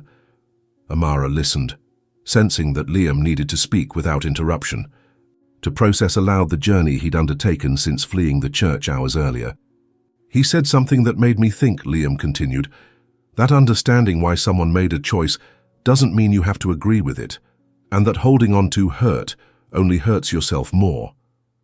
Outside, the last rays of sunset painted the stained glass in deep amber and crimson, casting kaleidoscope patterns across the worn floor. Amara recognized the wisdom in the stranger's words, so similar to what Eleanor had shared from her own son's journey. "I'm still angry," Liam said matter-of-factly. "At Dad for lying all these years, at you for giving me up, at everyone for deciding what I should or shouldn't know about my own life." "That's completely fair," Amara acknowledged, accepting his truth without defense. "But I don't want to waste years being angry," he continued. "I don't want to look back when I'm that guy's age and regret time I could have spent, I don't know, figuring out who I really am." He looked at her directly, "And I think that includes knowing you." The simple statement, neither forgiveness nor accusation, opened a door Amara had feared might remain forever closed.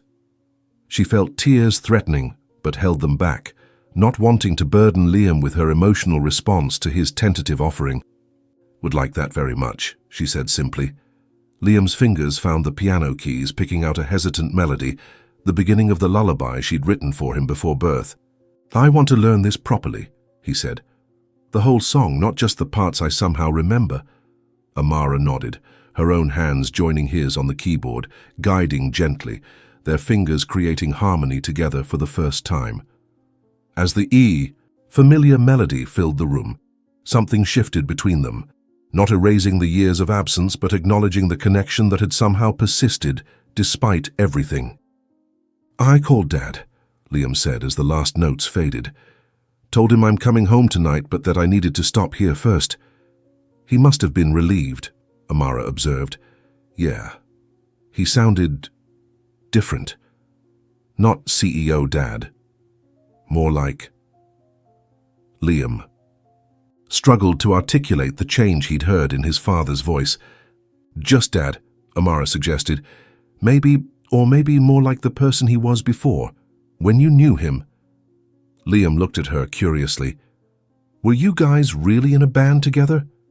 The question, so normal, so teenage in its focus on the suddenly interesting past lives of parents, caught Amara off guard. She found herself smiling despite the emotional weight of the day. Not exactly a band, a duo. Firefly Sessions, we called ourselves. Very artsy, very earnest. Do recordings exist, Liam asked, a glint of mischief appearing through the emotional exhaustion, because that would be both extremely cool and extremely embarrassing. The moment of normalcy, a son teasing about his parents' younger days, felt like a gift, a tiny glimpse of what might be possible if they could find their way forward from here. As twilight deepened outside, Amara began telling Liam stories about the young David Miller, the passionate musician who wrote love songs and dreamed of changing the world through music, so different from the corporate success he'd become. Not to undermine his father, but to help him understand the complex humanity behind the perfect facade. When David arrived 30 minutes later to pick up Liam, he found them still at the piano, not embracing, not perfectly reconciled, but sharing space and music and cautious conversation. The beginning of a new melody, different from what might have been, but with its own potential for beauty. The following Sunday afternoon found Eleanor in her garden, pruning late roses despite the autumn chill. Her weathered hands, spotted with age but still deft, snipped dead blooms with practiced precision. Gardening had always been her form of meditation, the repetitive tasks allowing her mind to process the complexities life continually presented. The garden gate's hinges creaked, announcing a visitor. Eleanor looked up to see Amara approaching along the stone path, her face more peaceful than it had been in weeks. You look rested, Eleanor observed, setting aside her pruning shears. A pleasant change from the haunted expression you've been wearing. Amara smiled, settling onto the wrought iron bench beneath the maple tree. It's been a remarkably calm week, all things considered. In the week since Liam's discovery of his true parentage, a fragile new routine had begun to establish itself. Liam had returned to the penthouse with David, but had begun coming to the church 3 afternoons a week, officially for piano lessons, but increasingly for conversations that had nothing to do with music. Small steps toward knowing one another, free from expectation or pressure. David came to Liam's lesson yesterday, Amara continued, accepting the tea Eleanor poured from a thermos. He sat in the back, just listening. It was the first time. The 3 of us have been in the same room without tension, thick enough to cut with a knife. Eleanor nodded approvingly. Progress never moves in straight lines. It spirals, circles back on itself, seems to retreat before advancing again. Above them, geese flew southward in perfect formation, their distant calls carrying clearly. In the crisp air, Eleanor watched them, her expression thoughtful. When Richard finally came back after 20 years, she said, I asked him why that particular moment. Do you know what he said? She continued without waiting for Amara's response.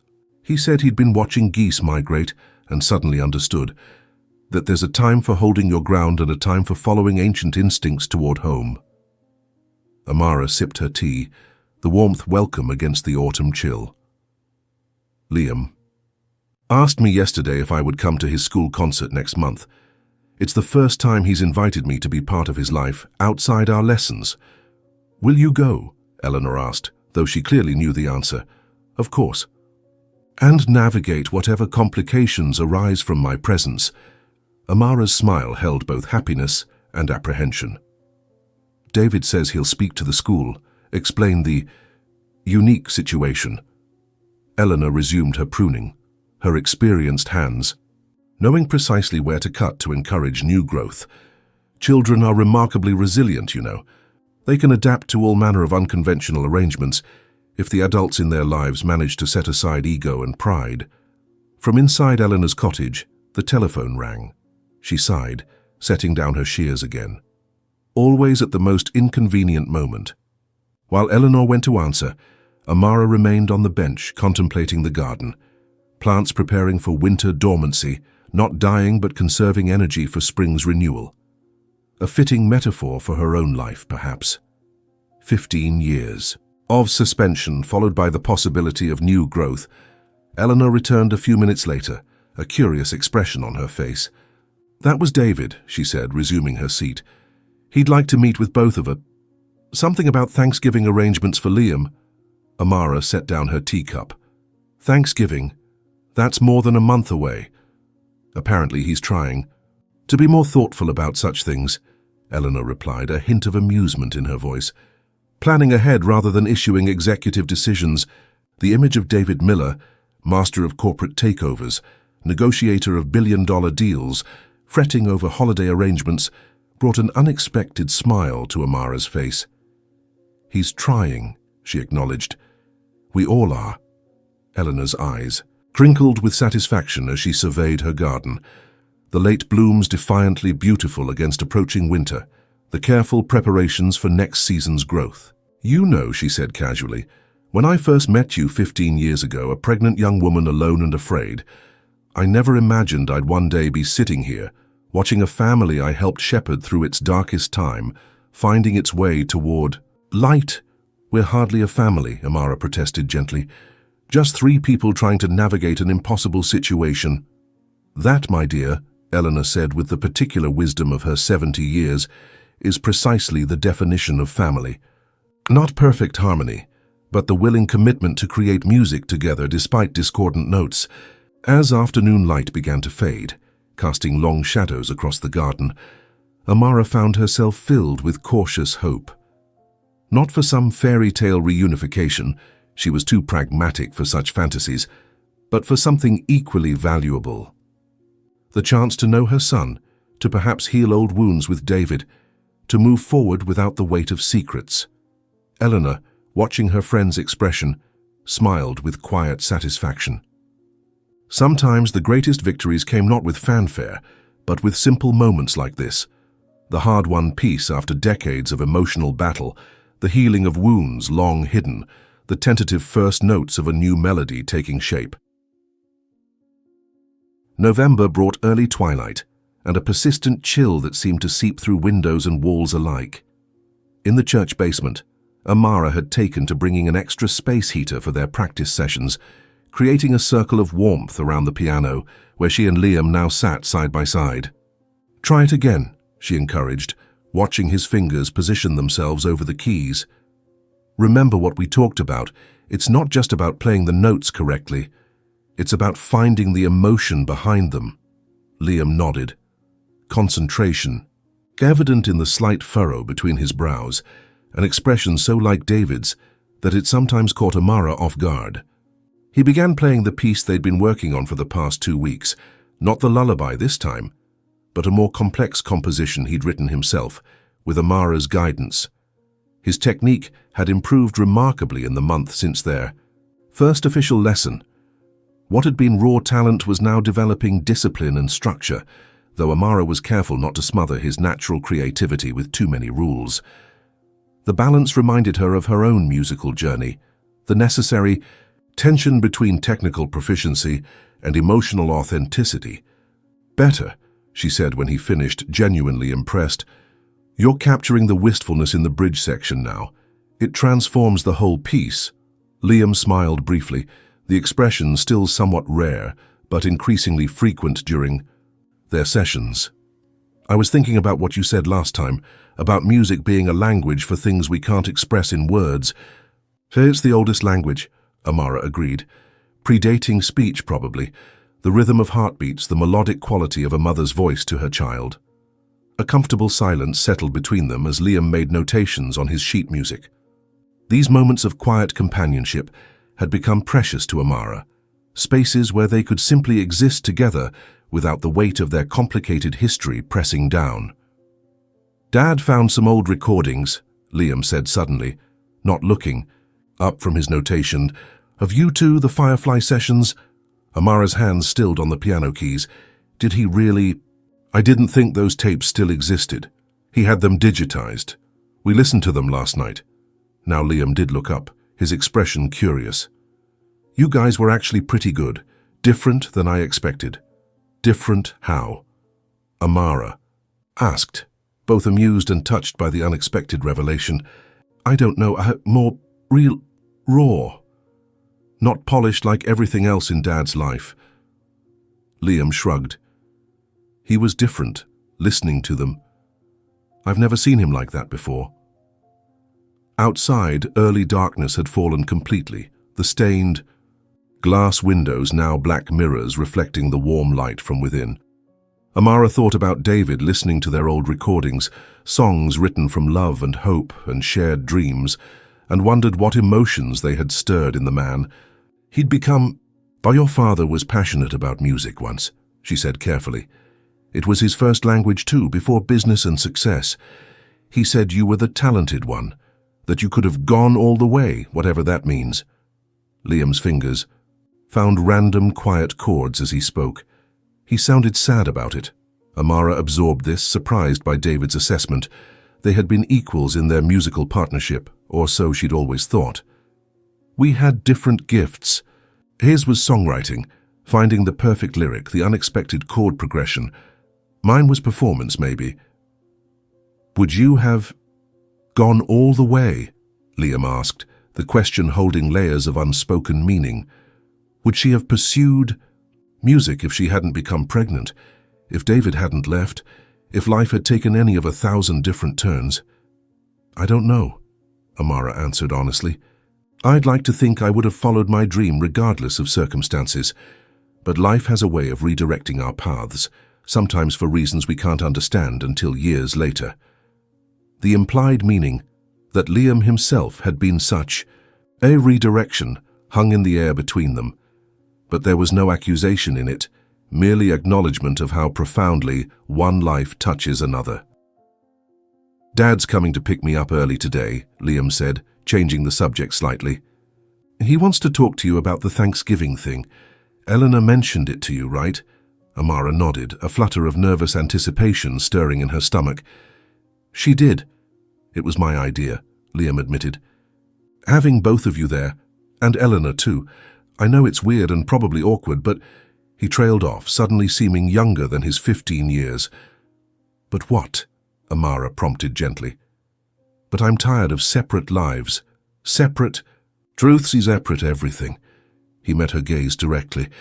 I'm not saying I'm ready to call you Mom or anything. I'm still figuring all this out. But I think maybe we could try being something, some kind of family, even if it doesn't look like anybody else's. The simple request, offered with teenage bluntness yet profound emotional courage, touched Amara deeply. Before she could respond, the church door opened, admitting a gust of cold air and David Miller, arriving as promised for the conversation about holiday plans. Seeing him framed in the doorway, his expression a careful mask of corporate neutrality, with just a hint of the musician he'd once been visible beneath, Amara realized that Liam had given voice to what all three of them wanted, but had been afraid to articulate, the chance to create something new from the fragments of what had been broken 15 years ago. Not restoration. That was impossible. But perhaps reconciliation, perhaps even in time a different kind of wholeness.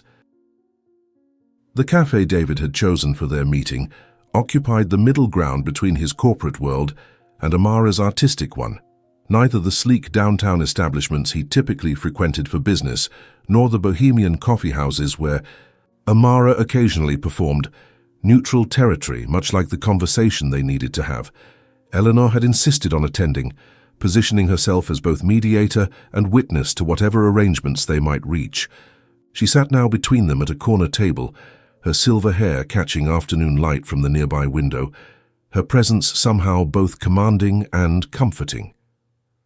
I appreciate both of you making time for this discussion, David began, his corporate persona firmly in place despite the casual setting. With Thanksgiving approaching, I thought it important to establish some parameters for how we might proceed. Amara resisted the urge to smile at his formal phrasing. Some habits were deeply ingrained, particularly for a man who had spent 20 years in boardrooms rather than living rooms.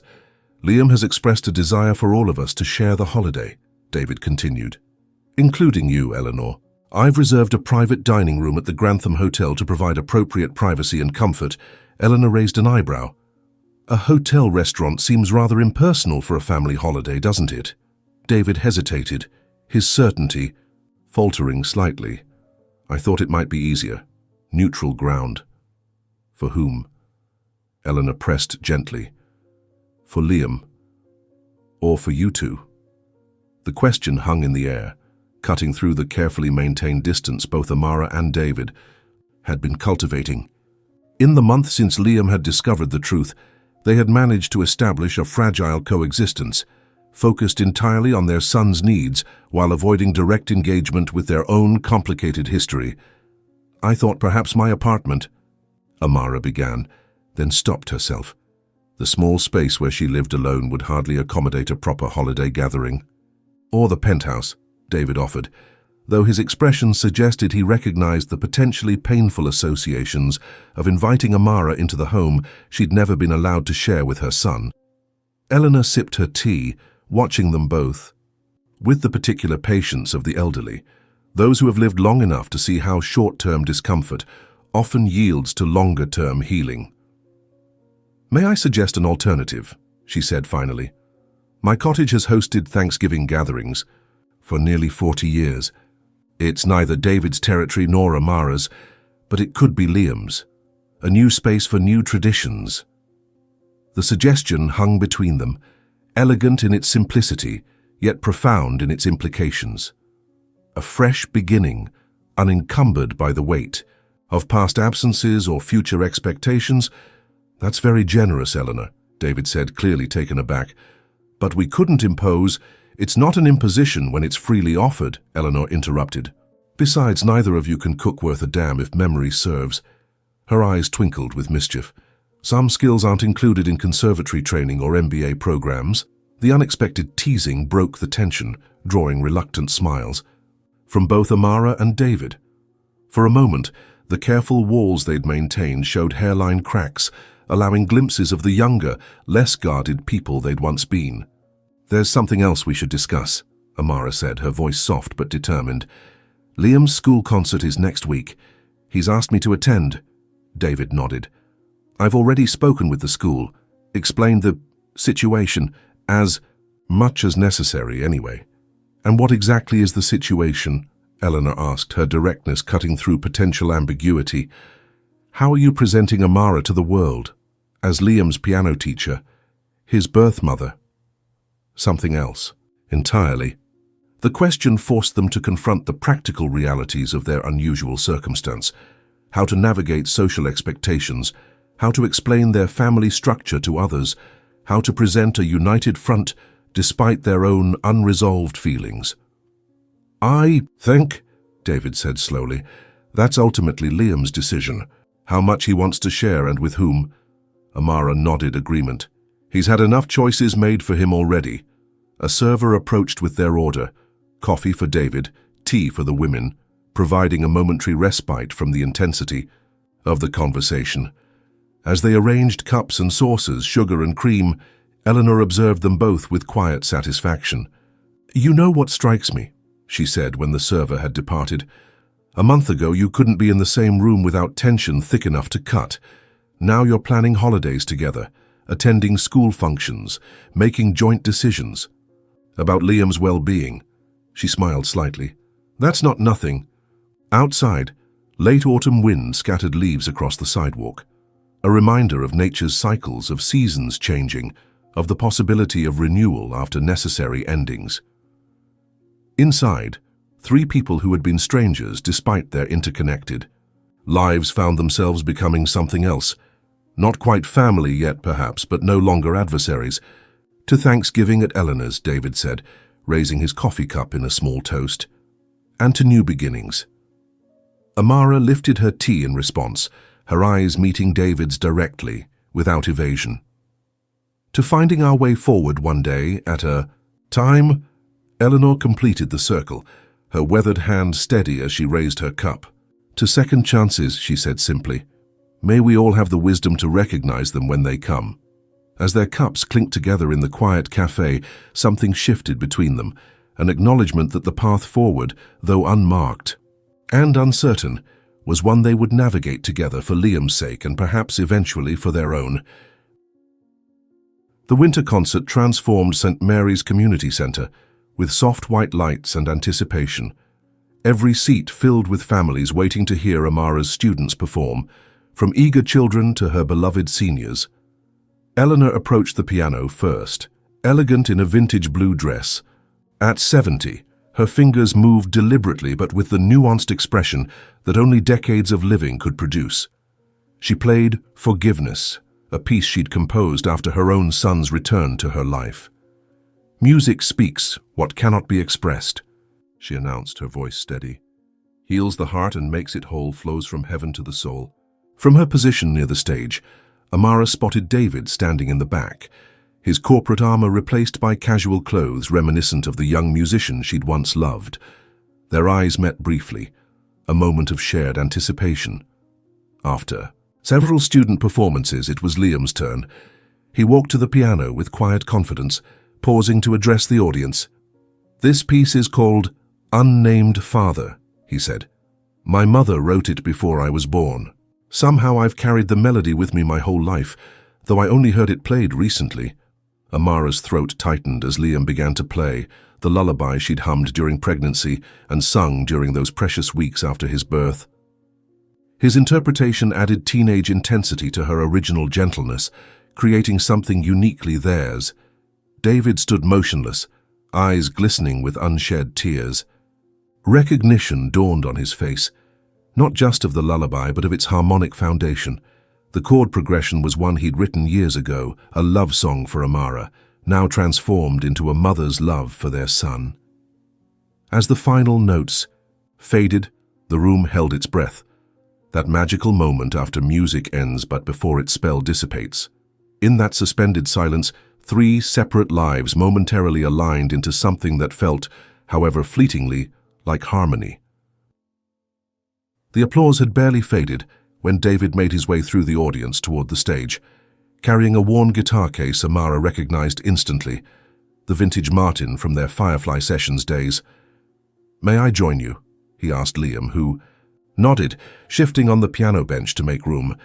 David removed the guitar and took a moment to tune it, his fingers moving with muscle memory despite years of disuse. "The piece my son just played is built around a melody his mother and I wrote together many years ago. There's a second part that only I know." He looked directly at Amara. "A counterpoint that completes the harmony." David began playing, tentative at first, then with growing confidence. His melody wove around the lullaby, complementing it in ways that made clear this was indeed the missing piece of a larger whole. Liam, with the quick adaptability of youth, began playing again, adjusting to harmonize with his father's contribution. But the audience sat transfixed as the two melodies intertwined, creating something greater than either alone. Then, still playing, David slipped from the bench to one knee beside the piano, looking up at his son with naked emotion. "Liam," he said, voice thick but clear, "you are the greatest gift of my life, though I've spent too many years failing to recognize that truth." His fingers never stopped moving over the guitar strings. "You are not just my son, but a miracle I nearly missed, the perfect harmony of your mother's grace and whatever small good exists in me." Tears fell freely down David's face, the corporate mask completely discarded. "I can never recover the years when I didn't know who you truly were, when I didn't honor the extraordinary woman who brought you into this world. But if you'll allow me, I'll spend every day forward trying to be worthy of calling you my son." Liam stopped playing, his hands hovering above the keys. He looked at his father, then glanced toward Amara, a wordless question in his eyes. She nodded, giving permission. Liam slid from the bench and joined his father on the stage floor, the two embracing as David's guitar hung forgotten at his side. "I've always been your son," Liam said. "I just didn't know the whole story." Throughout the room, tissues appeared from purses and pockets, the elderly audience members particularly moved by this display of healing. Mrs. Wilson dabbed openly at her eyes. Now that's what music is supposed to do. From the edge of the stage, Amara watched father and son embrace, tears streaming down her face. The moment was too profound for self-consciousness, too sacred for anything but presence. The audience remained suspended in emotional afterglow, many openly weeping. Eleanor appeared at Amara's side, taking her hand with a gentle squeeze. "Breathe," she whispered. "This is what we've been working toward all along." As David and Liam separated, both wiping tears with embarrassed half-smiles, the audience erupted into applause that seemed to contain something beyond appreciation for music. A recognition of wounds acknowledged and healing begun. Eleanor pressed an envelope into Amara's palm, yellowed with age, her name written across it in unfamiliar handwriting. "This came yesterday," Eleanor said. "From Richard. After 30 years of silence, my son finally answered my last letter." Amara looked at the envelope, then back at Eleanor's face, lined with age but suddenly luminous with joy. This night hadn't been solely about Amara's family. Eleanor had orchestrated her own healing alongside theirs. "He's coming home for Christmas," Eleanor continued, voice wavering, "with his wife and my granddaughter, the one I've never met." She nodded toward the stage. "Watching you three find your way back to each other gave me courage to try. Once more with Richard. One last letter sent without expectation but with complete truth." Liam looked toward Amara, his expression open in a way she'd never seen before. He extended his hand, an invitation. "I think you should join us," he said simply. Heart-pounding, Amara moved toward the stage, conscious of every step bridging the distance that had symbolized their separation for so long. When she reached them, Liam took her hand, completing the circle, mother, father, son standing together publicly for the first time. "Play something together," Mrs. Wilson called out. After a brief conference, they began, Amara on piano, David on guitar, with Liam weaving his own interpretation.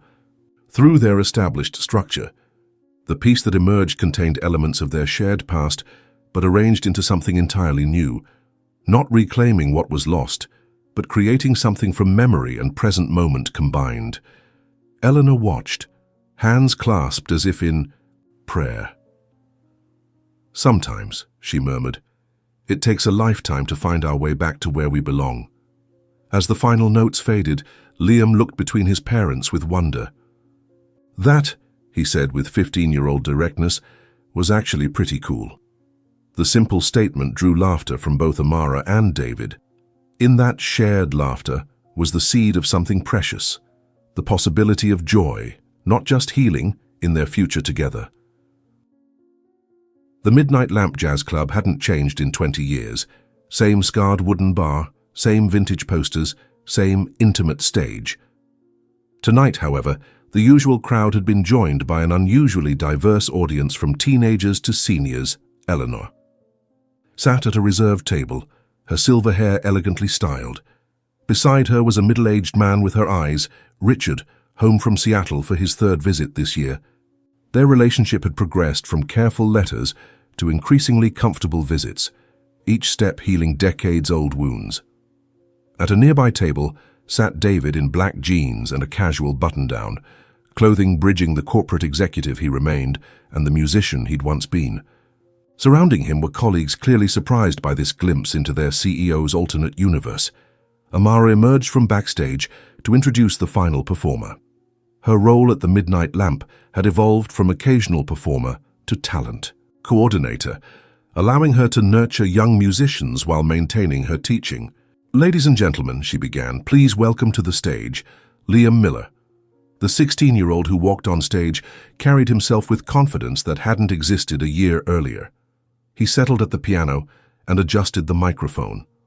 "The piece I'm playing tonight is called Never Too Late," he said, his voice deeper than before. "I wrote it about my family, which isn't like most families but is perfect in its own way." As Liam played, Amara sat between David and Eleanor, a positioning that symbolized her place in their unconventional family.